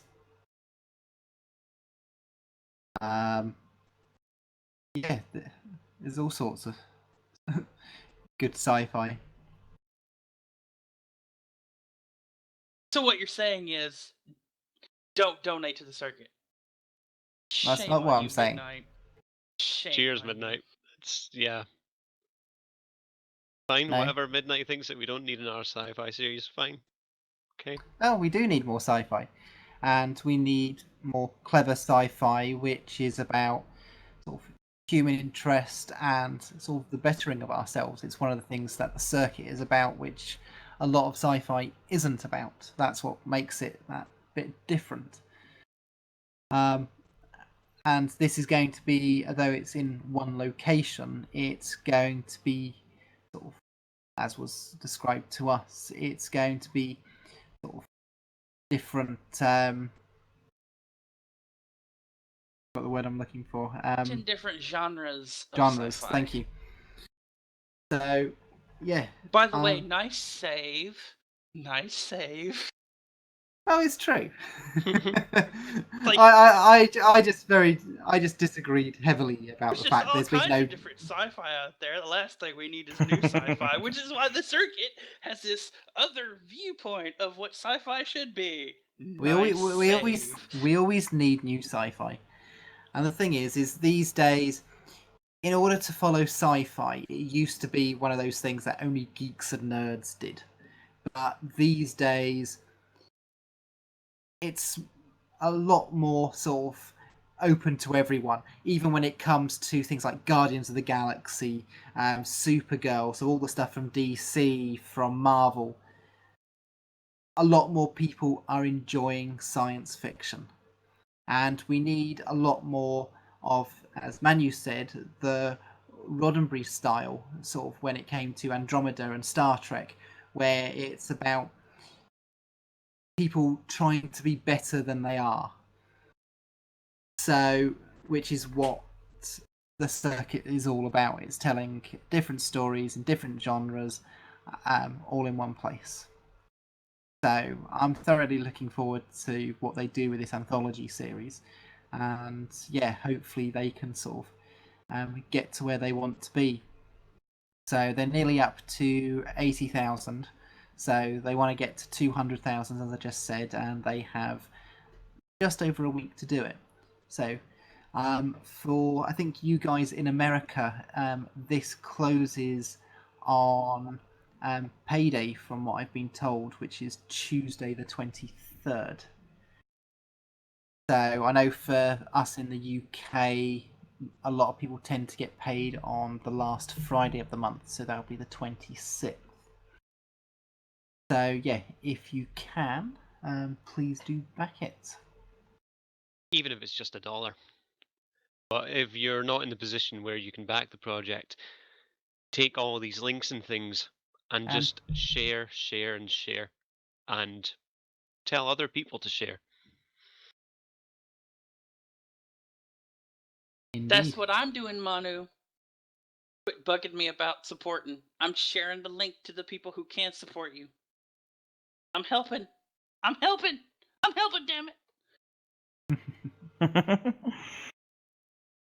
So yeah, was that all the messages that you went through? I've still got a few more here. So Because of course you do. Manu's like, Manu is really like a Borg. He's just a little harasser with stuff. He's always got stuff out there just floating around. Hi, Circuit friends. Thanks again for helping us launch a series. Here's a little note to let you know about a few things. First, the Have You Ever Had a Close Encounter Dinner Party perk just got infinitely cooler, and the price went down by half. Come and eat with us. Also, we made the digital set tours more fun by adding a digital copy of the screenplay and the storyboards to take with you as you beam back to your home. And if you want to help us spread the word and try to reach our magic number of 200,000, where friends of mine waiting in the wings will match funds with us, making the project instantly a whole series instead of a single episode, here's a way you can help. This Saturday's Twitter event. So that was today. This Saturday from 12 noon, we're going to get together with the fans in the Facebook groups. The Circuit fan group, the Circuiteers, plus our amazing cast will participate. And we're going to have a Twitter storm. If you want to help and participate, look for the post at 12 noon on Twitter at Circuit Movie and retweet that tweet. Then start tweeting out our actors that you're excited about at Circuit Movie and begin tweeting all your friends. Make sure to always put the at Circuit Movie in your tweets, as well as the hashtag #WeAreTheCircuit. And if we do this as one big team, we will start trending and get this project out to potentially millions of new people that haven't heard about it yet. Now that's pretty cool. Including the link to the Kickstarter page or www.thecircuitfilm.com is also a good thing to write in your tweets. So let's do it. We're going to make this fun. Get to know each other. Remember, always blast out the hashtag #WeAreTheCircuit. That's super important. Let's help the world to climb on board a revolution and bring back Trek ethics and the Roddenberry way to science fiction through this groundbreaking new concept, the Circuit, Urbiesa. Plug in #WeAreTheCircuit. Now, I will include the link to the Periscope, which is Twitter, live stream that they did today. I watched most of it, but of course had to stop to get ready for today's show. Yes, I caught quite a bit of the Periscope broadcast that was run by friend of the podcast, Captain Bill Morgan. Hi, Bill. Hi, 12th Fleet. So he's been And don't forget to doing unmute these the mic. weekly. Yes, he has a habit of Son, what was the name of the button that Manu named? Well, we discussed a couple of different buttons last week. Was it not something like the X button or something? I was thinking about the fucking button that's not working. Ah. Yeah, see, last week we talked about a muffin button and a blowjob button, so take from that what you will. Didn't he do the blowjob button in a funny accent as well? That was funny. It's old man accent. You'll have to excuse me, I'm currently giggling into my mic. And next Saturday, they're looking to try and get all the science fiction, Star Trek, and other groups all over Facebook to try and get all their members to donate just $1. Because with the amount of people that you have in these groups, if every member donated $1, they could easily make it to the 20,000, the 200,000. So they are intending to do a live stream at least from 10 a.m. to 4 p.m. Pacific time, and maybe even longer if they can pull it off. So yeah, keep an eye out on their social media pages. So just have a look for at the Circuit Movie.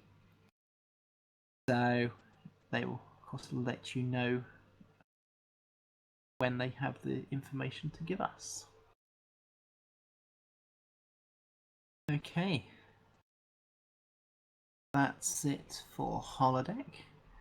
So now it's time for community feedback.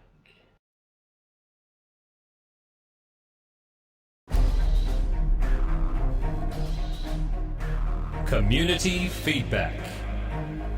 Join with us. Share your thoughts. Resistance is futile.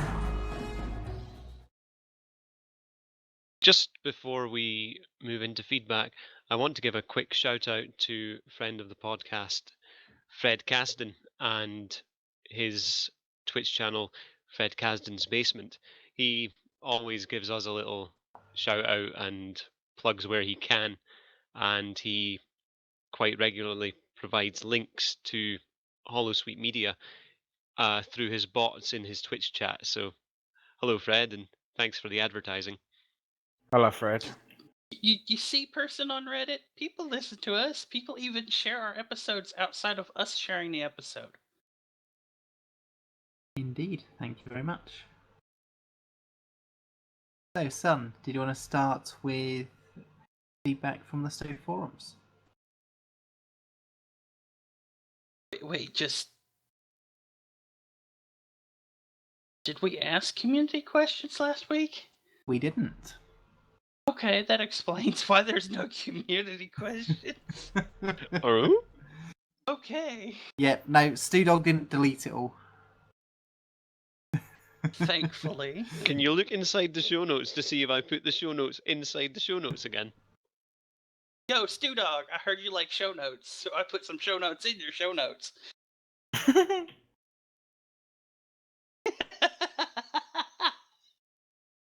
Put some show notes in the show notes.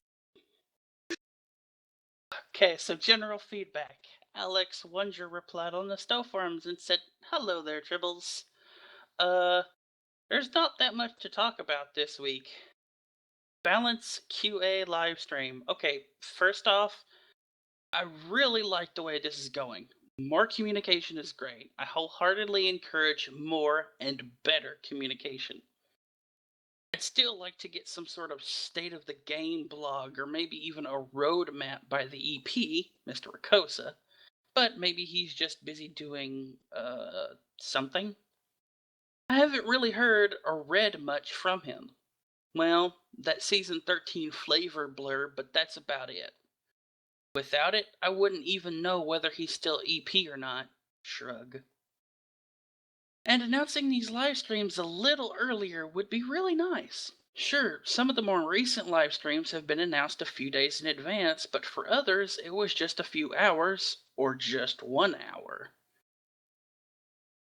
I don't know if anyone else cares, but these kind of last-minute announcements annoy me greatly. But I digress. I'd agree with that. For me, it's been, oh, there was a live stream yesterday. Oh well, we're going to catch the recording then. Well, for me, it's more like, oh, there was a live stream thing. Okay, I don't care. Moving on, because I had no forewarning, you know. Yeah, I'm pretty much the same as Sun on that one. But I digress. So back to topic. Bordicus, who seems to be the lead systems designer, now sat down with Ambassador Kale and answered questions about the whole rebalancing thing. So, since more or less around the launch of Agents of Yesterday, we got a new lead artist, a new lead content designer, and a new lead systems designer. I'm curious to see what these people can do. The somewhat cursory glance at their design philosophy I got during the live stream was not bad. Not bad at all. I don't quite dare call it good because, well, you probably read my email by now, so time will tell if Cryptic is finally starting to deliver, but the live stream left me slightly less skeptical. Oh, so slightly.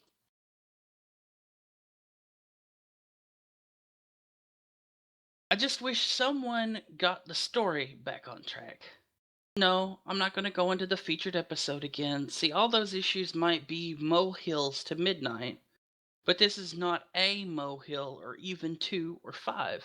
It's more akin to what I said during the Iconian War, death by 1,000 paper cuts. 250th episode giveaway. Just a heads up, I want to state in public. On Wednesday evening, I received an email from Ambassador Kale. I have entered the TOS BOF code contained within that email, and the C-Store shows them as available. I have not claimed them yet because I do not think I have enough open slots right now, but for all intents and purposes, I consider that part of the giveaway as delivered. So thanks to the Tribbles crew, and thanks to Cryptic. Yes, I gave credit where credit is due. The same Wednesday evening, I hit the reply button to give him the information he required to deliver the ship. As of right now, I have not received any response. But who knows how long these things take. As soon as that matter is settled, I will let you know. The way that I understand it is that whoever the community manager is has to send an email to the person who generates the promo codes specifically for, like, ships and things, and then that has to get sent back to you. So that may be what that is.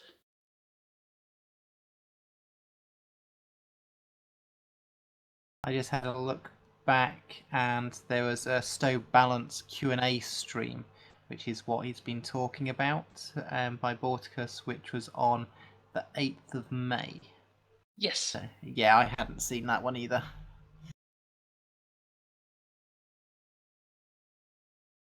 So Chozo Elder II responded on the Stowe forums. I don't have much to say, so don't even bother. Bother? What? Whoa. Where did that come from? I don't have much to say, so don't even bother reading this live. Okay, we won't. No, I'm kidding. I'm kidding. Balls. What even was that bother thing all about? What? I was trying to say bother, and what came out of my mouth and my head registered was bod to thur.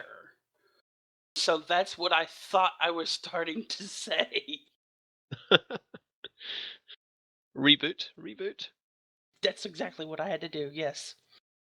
Like Alex, I can confirm that my code from the of the TOS buffs worked. A close friend became ecstatic a few minutes later after I gave it. I'm glad it wasn't bound by email. Thanks, Cryptic. So it appears Chozo already had the TOS buffs. Nice. Also, like Alex, I have not received my ship yet. I'll let you know when it happens.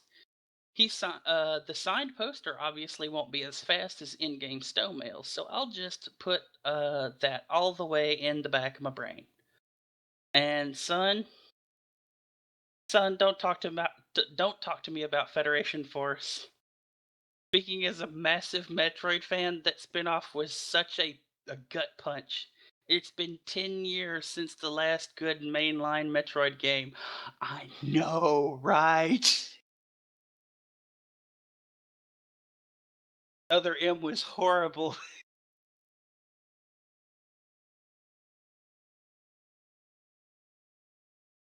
moving on.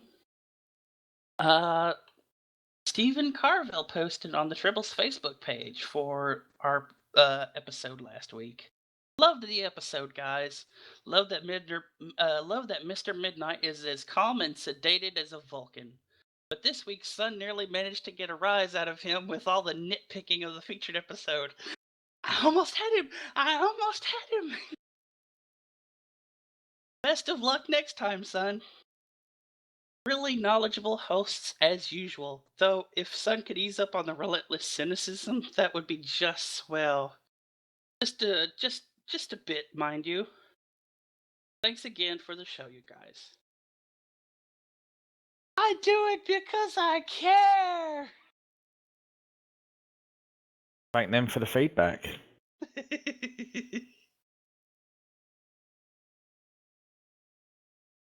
No, really, everything that I do is because I want the game to be at a place where it is good. And there are things that just get to me, and I do get passionate and relentless about it. But in that respect, I'm just like any other Trek fan. At all, period. So yeah, thanks for the feedback. I will try. I can't guarantee anything, but I will try.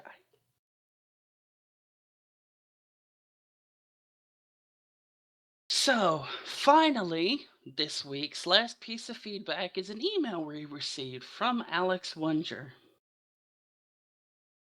Just take your time and enjoy this trip down memory lane. Story time, part, I don't know, a not so short history of balance. Clever punnage. Very funny.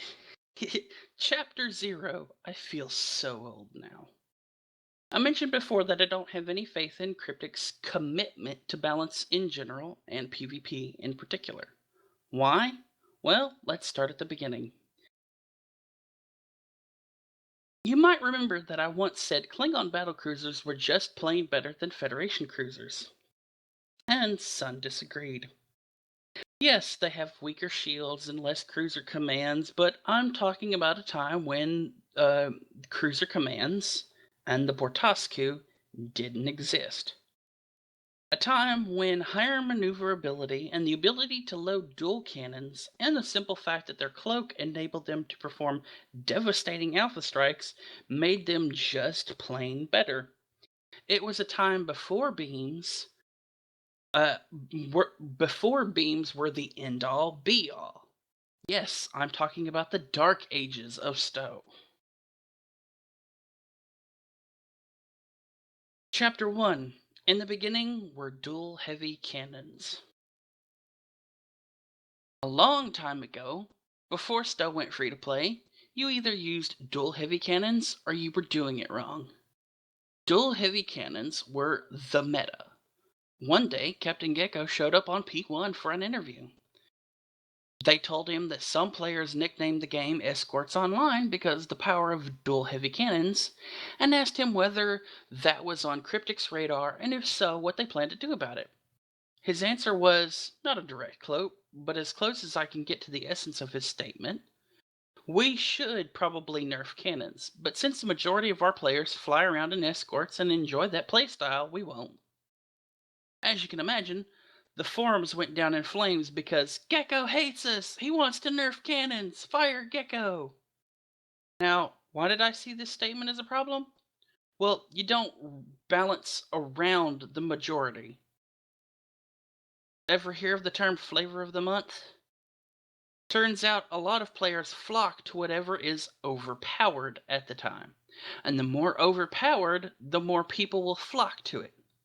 So keeping stuff overpowered just because the majority plays it, well, it just perpetuates the issue. See, this is where that issue comes in. That talked about verbiage that is used over and over and over again ad nauseum by people who want to talk about balance changes.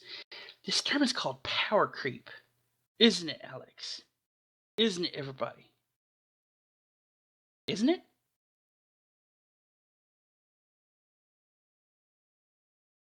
Hello?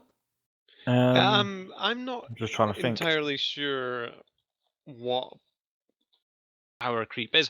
Always thought it was more along the lines of, as the game goes on, they keep adding a new ability and a new item almost on a weekly basis, but they're not altering the things that you're fighting against, so you end up with very old enemies being just smashed and destroyed with new items or But the same bigger is abilities. right, but the same can be said of weapons, can it not? If you're balancing around things to the point that instead of nerfing a thing that is really OP, you start building up the power of the other weapons so that people will play the other weapons, and then that other weapon becomes OP. Doesn't doesn't that also isn't that also power creep, just in balance? So it's like you have people sort of moving from one thing that was OP to something else that's OP, and you haven't really solved the problem. You've still just got that one god weapon. Well, you've just changed the god weapon to something that was underpowered before. Yeah, you've moved the god weapon. That's what I've always thought of as power creep. You're taking what is the end all of the game and you're just shuffling it around in the madness. Doesn't matter if it's part of a new item or if it's part of something that was severely underpowered, and instead of lowering the whole scale across the board, you're yanking that up till it's above everything else so people start to use it. Well, at that point, you've put it above everything else. Like saying that now that plasma burning consoles have been nerfed and don't do the damage they used to do, maybe in the next update there'll be insert new facility here. There's going to be a village pub or something like that. That's the next Fleet Holden that comes out, and the consoles from that are the Ailstorm consoles that cause beer damage to ships, and that's going to be like the new plasma fire. Yeah, but see, that's the thing. And yes, I have broken away from the email for the moment, guys, so bear with me. But that's the thing. At this point, Stu, even normal plasma weapons don't do the damage they used to. Do you want to know why? Because damage over time effects now affect shields first. Yep, rather than going to the The base whole hull of point the of ship. Yeah, the whole point of plasma was that the plasma damage over time was eating away at hull. Well, now it eats away at shields. Okay, maybe, but what's the point of having Tetrion weapons when Tetrion weapons are what's supposed to do that? Yeah, if something is actually on fire, it should be a physical thing that's on fire, not an energy thing that's on fire. I mean, it's kind of made my Tetrion build redundant because I use the Hirogen Tetrion weapons. I could get thousands of more shield damage now out of plasma weapons just plinking hull or plinking shields and setting those shields on fire than I could ever get out of Tetrions. Because they've made the DOT for plasma shields first. Whereas the damage over time effect for the Hirogen Tetrions is shields only.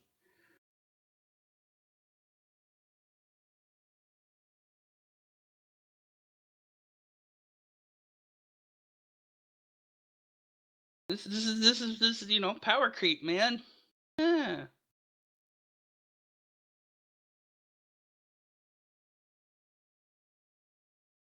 Anyway, getting back to the email. And thank you, Stu, for keeping my place. I was about to go hunting for it. Chapter 2. It's all fun and games until somebody wants to play support and gets laughed at.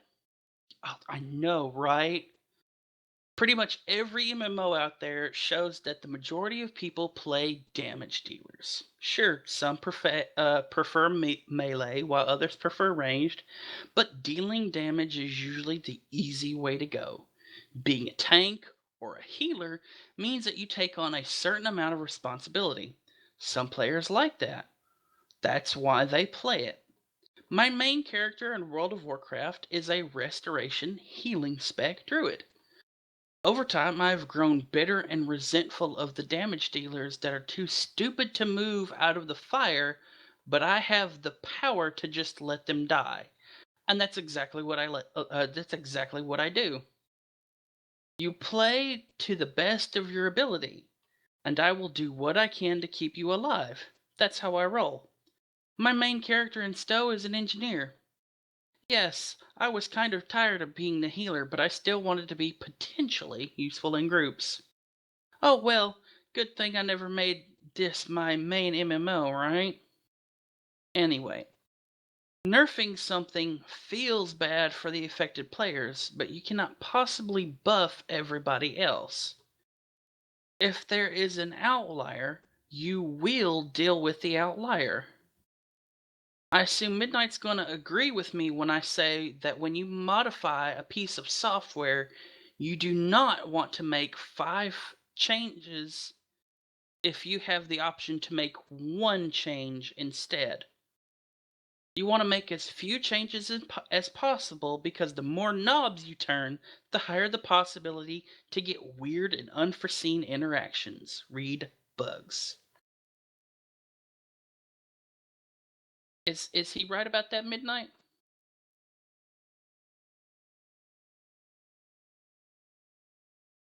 Hello? Hello? Midnight. He's gone to sleep like me last week. At this point, I wouldn't doubt it. I would not doubt it one bit. You see, now, having not really played any other MMOs, I wonder if the whole, support and healing thing in Stowe, is that... Because I'd always thought that in other MMOs, everything was really... You had to work together or you're fucked. Like, That's exactly Leroy right. Jenkins is one that Exactly sort of right. springs to mind. But in Stowe, let's say that you're in a ship and you're dealing a silly amount of DPS. Say now the sort of new high level is just over 100. So you're doing your 100 DPS and you die a lot, but you're still doing that damage. And really, what's the worst that's going to happen? You're going to die, and then you respawn 12 seconds later. It's not a problem. It doesn't ruin your day. It doesn't ruin anyone else's day, and everyone still gets paid at the end of it. So you're still killing stuff. You're still doing all the damage. Whereas in other things, if you die, that's it. That's Unless game over. somebody has a revive spell, right? Yeah, or people are kind of keeping you alive. Like, well, I used to play Final Fantasy, and when one person went down, it was a sort of mad scramble to get them back on their feet again, because everyone seemed to be vital. If they stay whereas, down too long, then it's just going to be a domino effect. Yeah, exactly. That's typically what happens.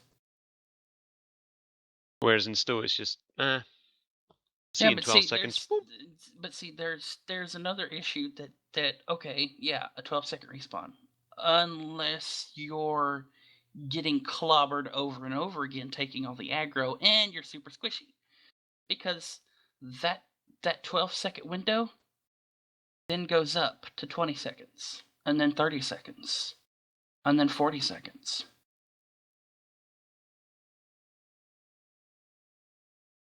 Yeah, But but you then look at things aren't other. gonna. Sorry, Geese, on you go. No, no, go. I was going to say, like, you look at other MMOs, yeah, and obviously working as a team clearly stands out. You know, you got your World of Warcraft, for instance, where you got your damage people, but it states that obviously recommended to have a healers and things like that, and there's a purpose for it. Whereas in STO, you know, you go into like a PvE queue, and to me, when I play it, there's not really a need for a healer because you're all healing yourself. You know, so the emphasis on healing other people isn't really there. It's just a case of how much damage can we do in the quickest time possible. Unless you get slapped with an AFK penalty, because the moment you get in the match, already half of the Borg are destroyed, and this big, huge cruiser that has a bajillion DPS is already starting to attack both the other side of ISA and the gateway, and is actually successfully killing the gateway before the second half of the transformer is gone. Oh, then that's just bad luck. See, that's the biggest problem. The biggest problem with Stowe is not that there's a holy trinity. It's that everyone can be that one asshole. Everybody can be Leroy Jenkins, and instead of dying like Leroy Jenkins did. By the way, happy 12th birthday, Leroy Jenkins. Instead of dying like Leroy did and wiping the whole team because of an idiot, the guy goes in there with the biggest, baddest DPS and swings his big E-peen around because he killed everything.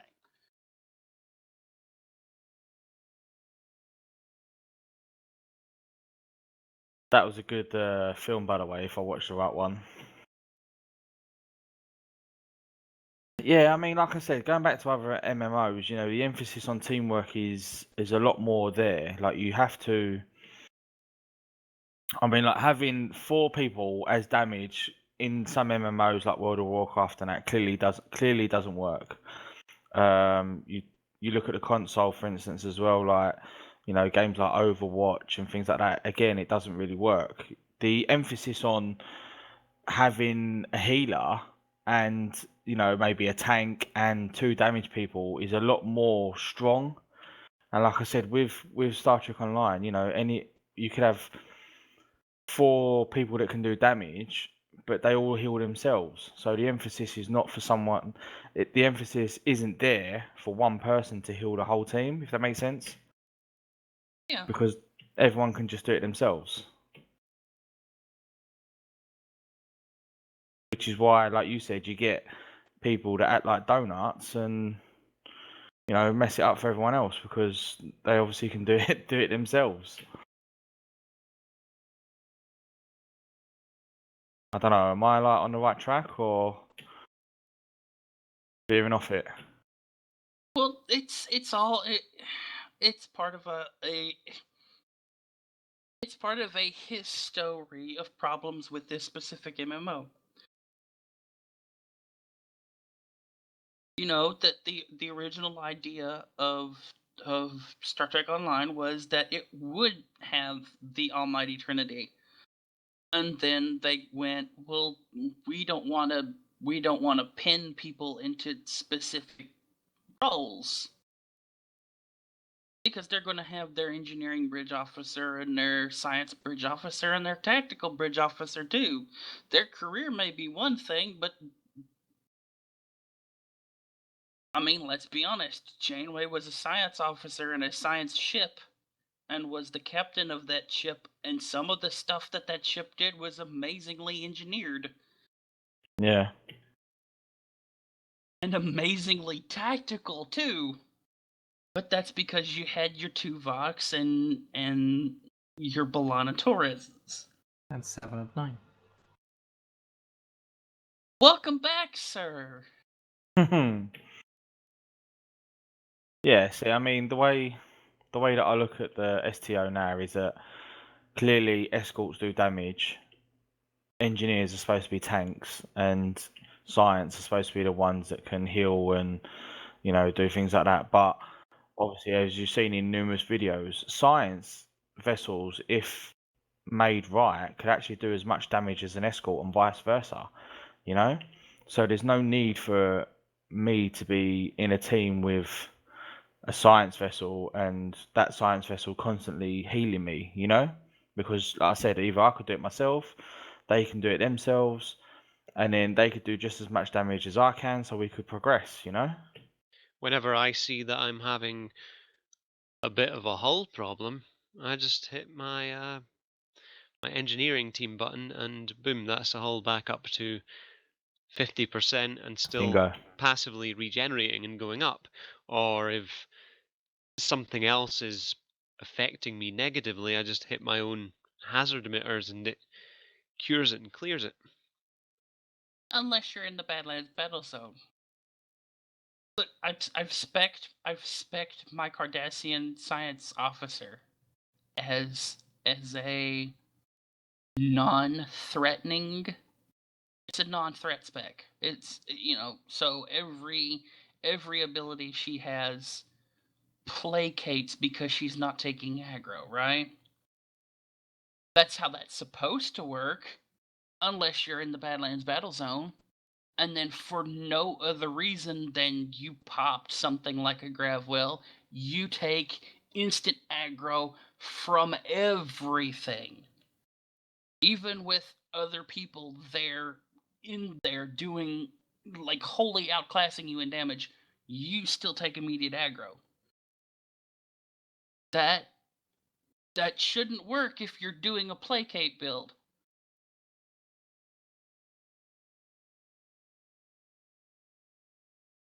I shouldn't be gaining threat just because I plopped a thing when my whole build is about not generating threat.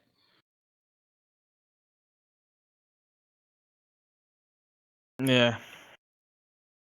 Was that well, does this go back to the argument of how unbalanced the game is? You know, it's so balanced that everyone on no matter what level they are has the same or equal amount chance of basically progressing. So there's no, like I said again, there's no need for team play in this kind of MMO. As Alex made an aside at the end here. By the way, that was the censored word part in my last feedback. Knobs to turn. Apparently, knob is a bad word. I didn't know that, so thanks, overeager censoring software. On the subject of censoring software, caution swearing ahead. But so if you type in ass into Twitch chat, it censors it out. So if you were talking about a donkey and you wrote ass, it totally wouldn't like it. However, it doesn't censor out arse. It's my input to That's because censoring Twitch is an American-based company. So Twitch has recently, and I say recently, it's been almost 4 or 5 months now, implemented a censoring software within the code itself of Twitch's chat. So you have words like fat and ass and all this other stuff that can be censored depending on the sensitivity of censoring you use for your chat. Which, yes, there is a slider in Twitch now that allows you to manipulate the sensitivity of censoring in Twitch. From all the way off to all the way up. So yeah, that's a thing that exists. Anyway, Chapter 3. Everything is A-okay, right? You might wonder, if Cryptic was unwilling to nerf dual heavy cannons, what made them change their minds, since nowadays seem to be the way to go?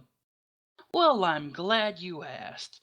See, dual heavy cannons continued to reign supreme until one developer decided to rework the lackluster beam fire at will, and beam overload abilities. Except that something broke and the new fire at will, ended up being stupidly OP. And since we're talking about Cryptic, they were either unwilling or unable to hotfix it, or fix it quickly, or just roll it back for the time being. And if you remember my statement from about Flavor of the Month, over time people made the switch to beams, and Cryptic just let it happen. Remember the time when you would put neutral consoles into science slots because science consoles were just that bad? What changed? Embassy consoles. Cryptic does not fix balance issues. Cryptic throws more damage into the mix, and more damage, and more damage. Unlimited power.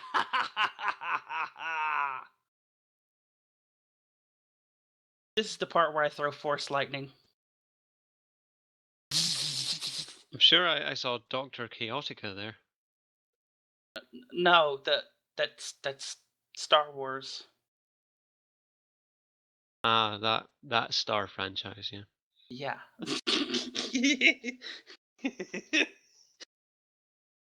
Seen them, but not recently, and I'm not like able to quote much from Star Wars apart from. Oh. And you do it so well, Chewie.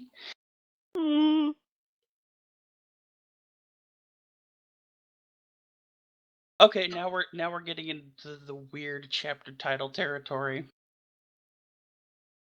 I've only seen this once, so I apologize if this doesn't sound exactly the way it's supposed to. Chapter 4. This is balance! Boot. The head.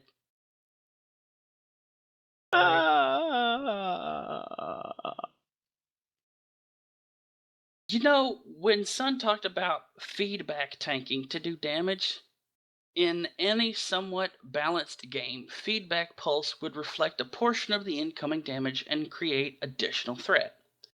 It would be an area of effect AoE tanking ability. Imagine if extend shields could be used to redirect all enemy fire within its radius to you, and you just pop feedback pulse to generate a lot of AoE threat. You would do the tanking using AoEs like Fire at Will, and while your friends zipped around in escorts doing their dual heavy cannons for massive damage to a single target at a time. And the science vessel might throw in buffs and debuffs, heals, exotic damage, or something along those lines. That would be somewhat reminiscent of the Trinity. And a ship like the Nebula class could serve as a perfectly fine support ship, like a healing spect paladin, doing little to no damage but being somewhat resilient and keeping everybody around them alive. See, when I watch Timberwolf's videos and a battlecruiser is more survivable and does more damage than an escort or a raider, something doesn't add up. Feedback pulse should be a tanking ability, not a damage ability. Damage dealers should be somewhat squishy. They should not want to aggro everybody and everything. If they do, they should just die and do no damage at all. Being able to combine an ability, like Go Down Fighting, with the Invincible trait is just plain bad game design. Imagine if Invincible cut your damage output by 50% while it was active. The number is negotiable. Or let's think about Go Down Fighting. You put all of your energy reserves into your weapons because you expect to die, but you want to take your enemy with you. Imagine if Go Down Fighting gave you a debuff after it ended. Maybe it cuts all your subsystem power by 50% for a while. Or because life support is failing, an Uncleanse ability, damage over time debuff, is placed on you that kills you if you don't receive massive amounts of outside healing, since, you have no power left to heal yourself.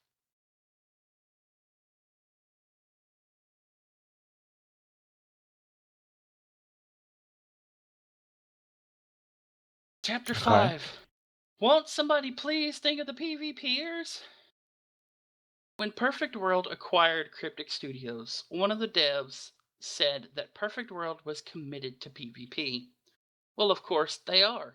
PvP is its own content. I mean, you don't have to throw nearly as many new missions or maps or other gimmicks at them compared to PvE.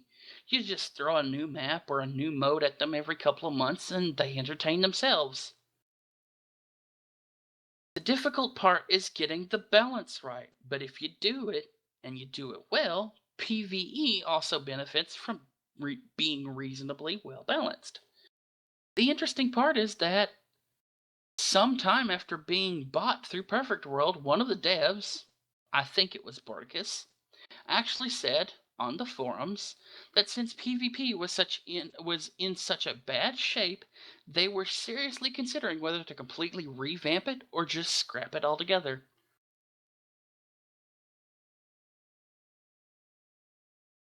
I like this one. I really do like this one. Chapter 6. Balance. You keep using that word. I do not think what you I do not think it means what you think it means. Bear with me. I'm almost done. See, every now and then people ask if, since we're in an alliance now, Fed, KDF players might get access to Romulan ships and vice versa. Tier 5 and Tier 6 Romulans, or Tier 5 and Tier 6 of the faction vessels for Romulans. And one of those times, one of the devs actually answered that KDF and later on Romulan ships were meant to be slightly overpowered to lure people into playing those factions. Wait, what? Did that dev actually say they intentionally fucked up balance? Yes. Yes, they did. And the real scandal, in my opinion, is that people did not pay enough attention to that statement. By the way, since we're talking about balance, does anybody know why we have single cannons in this game? Do they serve any purpose at all? Has anyone actually ever used them? Why did they exist? Will this balance pass give them a purpose? I don't think so. But maybe Cryptic's gonna surprise. Ah, who am I kidding? Actually, yes, I have used single cannons, which I is have as well. Very long time ago. it's interesting because you can actually use single cannons in place of beam arrays on the ships that can't equip dual cannons and dual heavy cannons.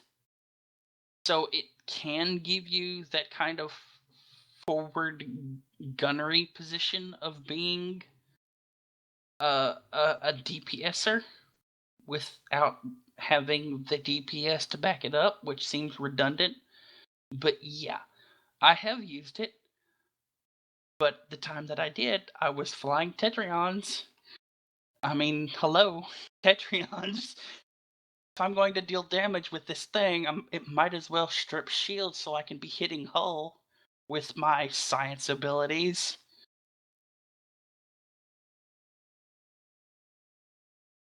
Let's finish this. Conclusion. Fool me once, shame on you. Fool me how many times? I lost count. That's funny. I'm sorry, Alex, that is hilarious. Okay, if I was interested in PvP, and I'm not, and I consider all of those statements and actions above, why would I still be playing this game? The answer? I wouldn't.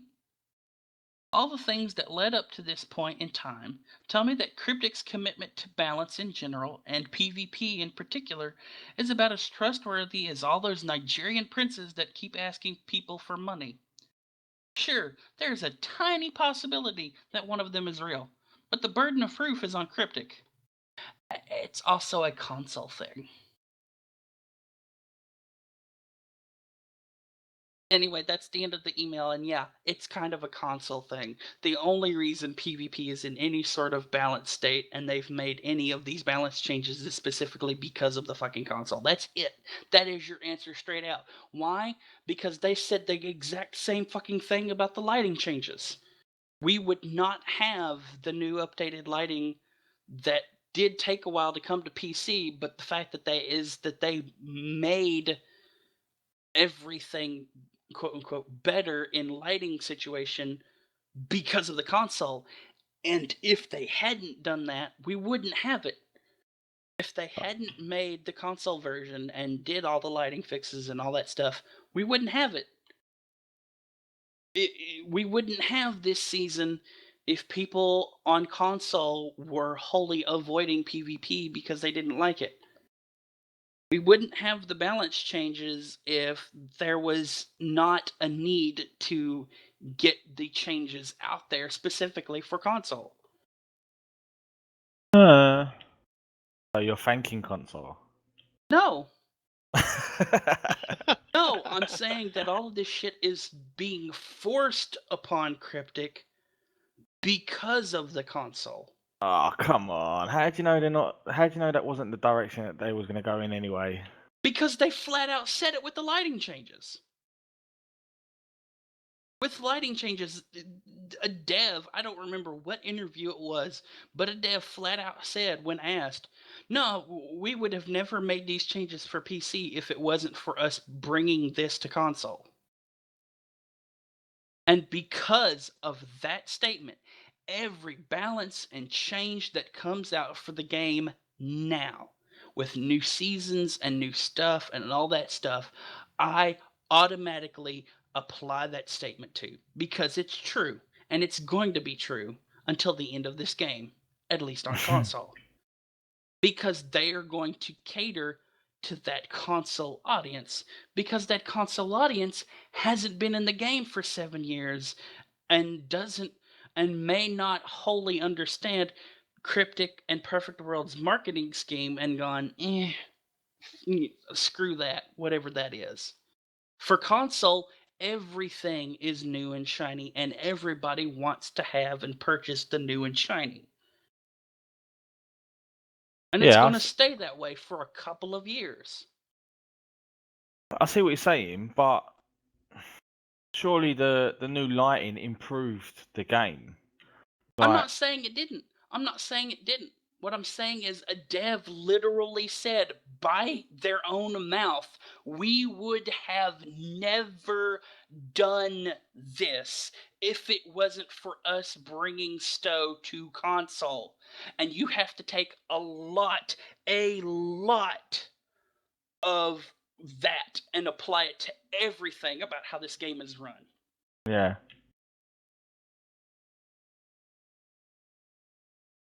Oh, wow.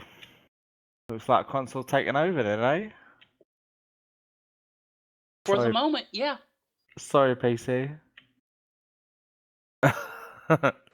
Sorry, I'm gonna wind up. Oh, well, I mean, looking at the bigger picture, is PC gaming dying out compared to consoles?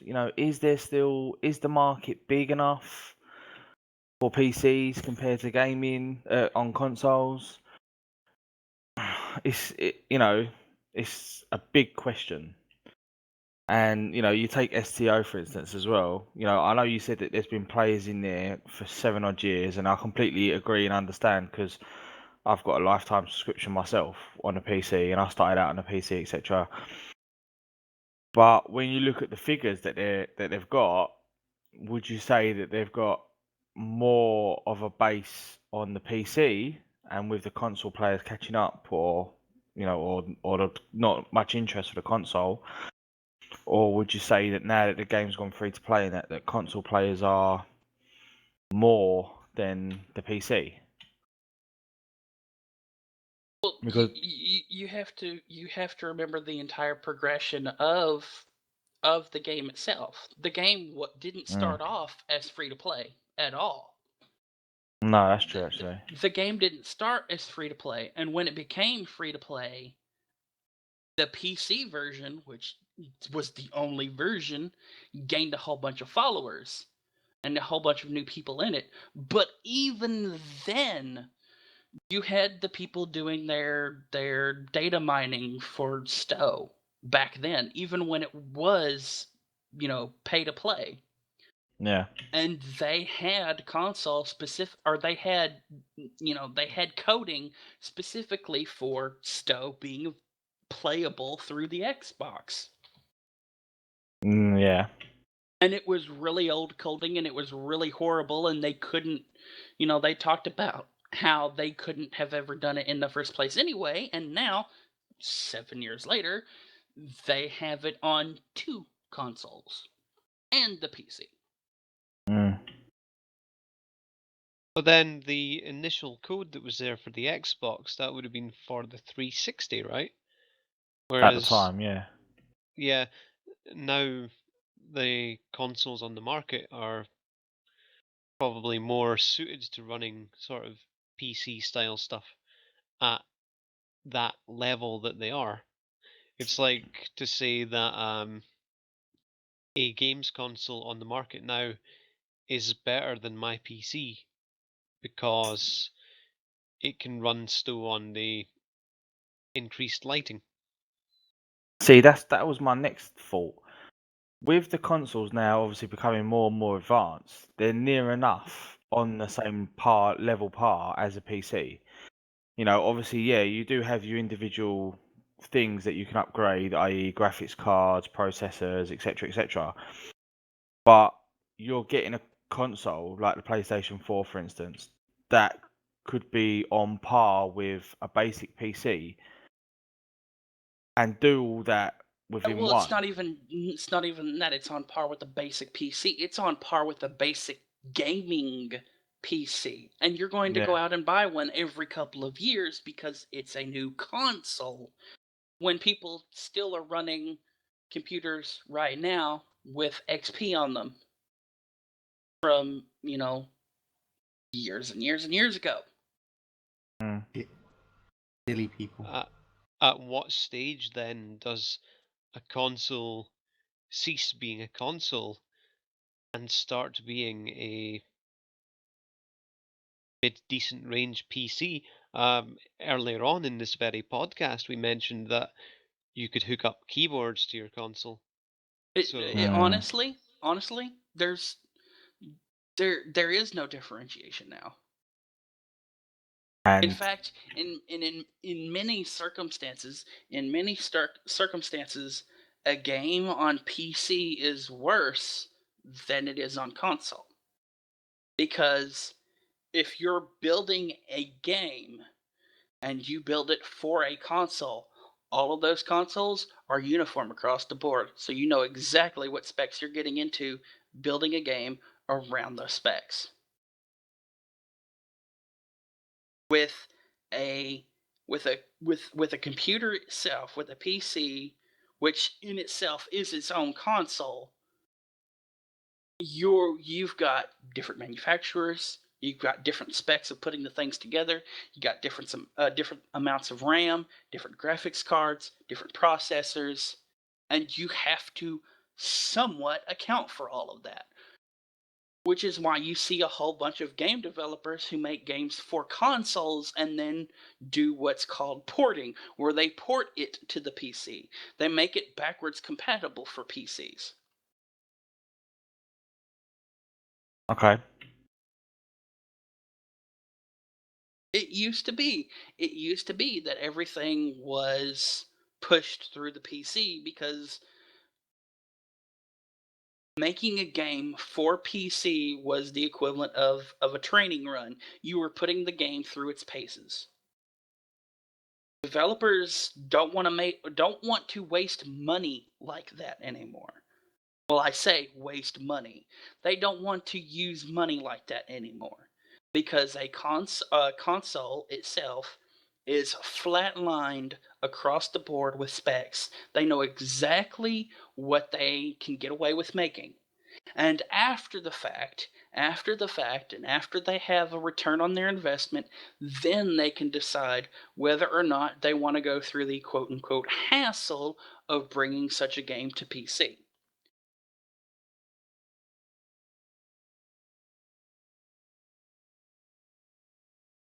So would it not be easier for, well, I suppose, in terms of development wise, would it not be easier for Cryptic or Perfect World to make the game Well, it was easy by the looks of it for them to make the game for console people anyway.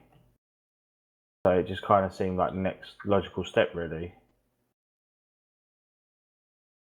Well, it's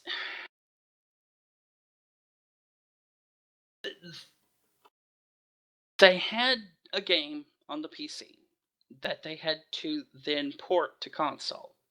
And because of the game's uh, uh, this may not be the right word, but it's the word I'm going to use.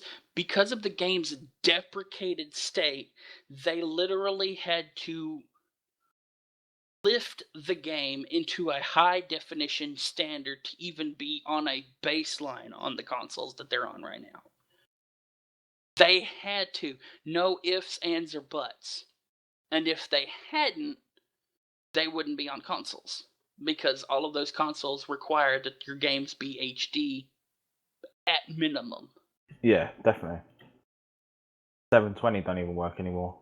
So they had to drag Star Trek Online out of the state they had let it get into to put it into all of these new lighting changes, new models, new textures, new HD, everything across the board to get onto the console.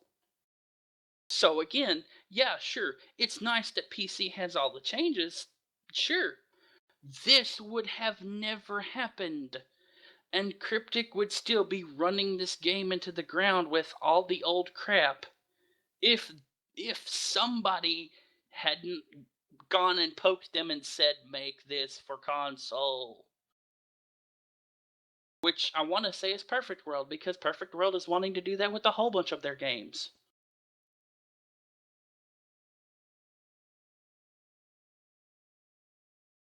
Okay, no need to thank console. I don't thank console for the improvements that Cryptic should have been making all along. That's what I'm trying to say. Yeah, big point. Fair play. Okay. Well, thank you everybody for your feedback. Whichever way that you provide it to us, whether it's through forums or social media, email, we're always grateful for you spending some time to send it to us, and we will always go through it. Get it. So, quickly on to any other business.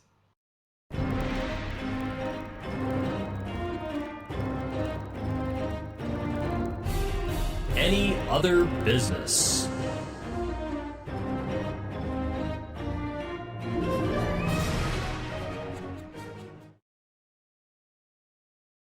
So, for anyone who listened last week, I am actually, for each day in June, I'm planning to walk 10,000 steps. So, I got some boots that were made for walking, or at least some trainers that were made for walking. Is that just what they'll do? Yep. So this week I actually started doing some practicing. So I've been walking in circles around the work car park. So in the last few days I've built up just over 22,000 steps. So it's what I should be doing in 2 days instead of 5. You gotta get those numbers up. Those are rookie numbers. Well, considering the last time I did any decent amount of walking was the late 90s, early noughties, I thought I'd start off a little bit lower than going straight into trying to do the 10,000. Steve was around in the early noughties. I was around long before then. So, yep, this is to raise money for cancer research. So, please, if you can, please sponsor me. I'd be very grateful. So, I shall put the link into the show notes. Alrighty. Well, that is it for this week. So, community questions. You guys have any Star Trek Online related question you wanted to ask, especially based on discussions this week and last week, including the feedback? No. I saw. I came. I used a bucket afterwards. Okay,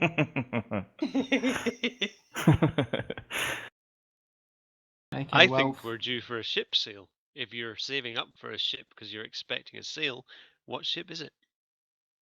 Oh. It might be the Tier 6 Miranda. Judging by these I'm pictures, I don't know. Oh. I'm saving up for that new escort bundle thing. I mean, cause remember, we got the Tier 6 Nebula alongside of getting all of the updated stuff for the Nebula itself, like the Phoenix mission pod and stuff. and for me, the question for Star Trek Online is regarding the new war games, with it bringing in a sort of PvP aspect to PvE. What are your thoughts on the war games, especially now we have all 3 missions? And then for Star Trek Timelines, have you been sharing any crew to your squadron? And if so, how have you been doing it? Okay. That's it for this week. If you would like to get hold of us, you can contact us at Tribbles in XTC on Twitter, Facebook, Google+, Star Trek Riser, and Player.me.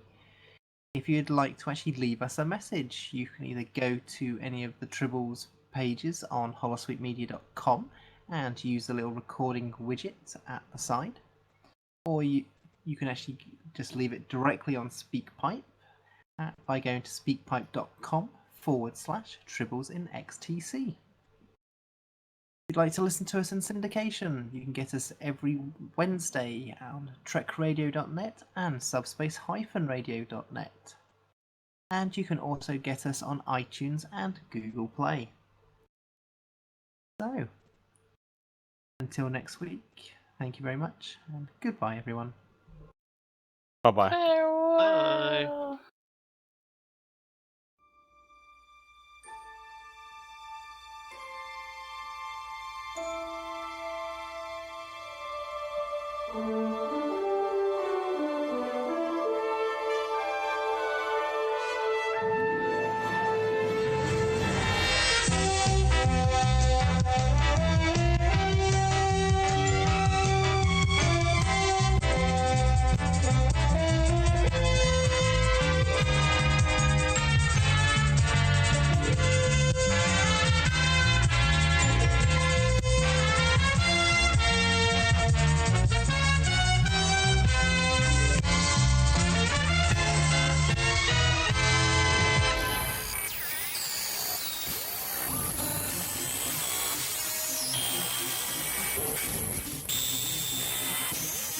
Thanks for tuning in to tonight's broadcast of Tribbles in Ecstasy, a production of Holosuite Media.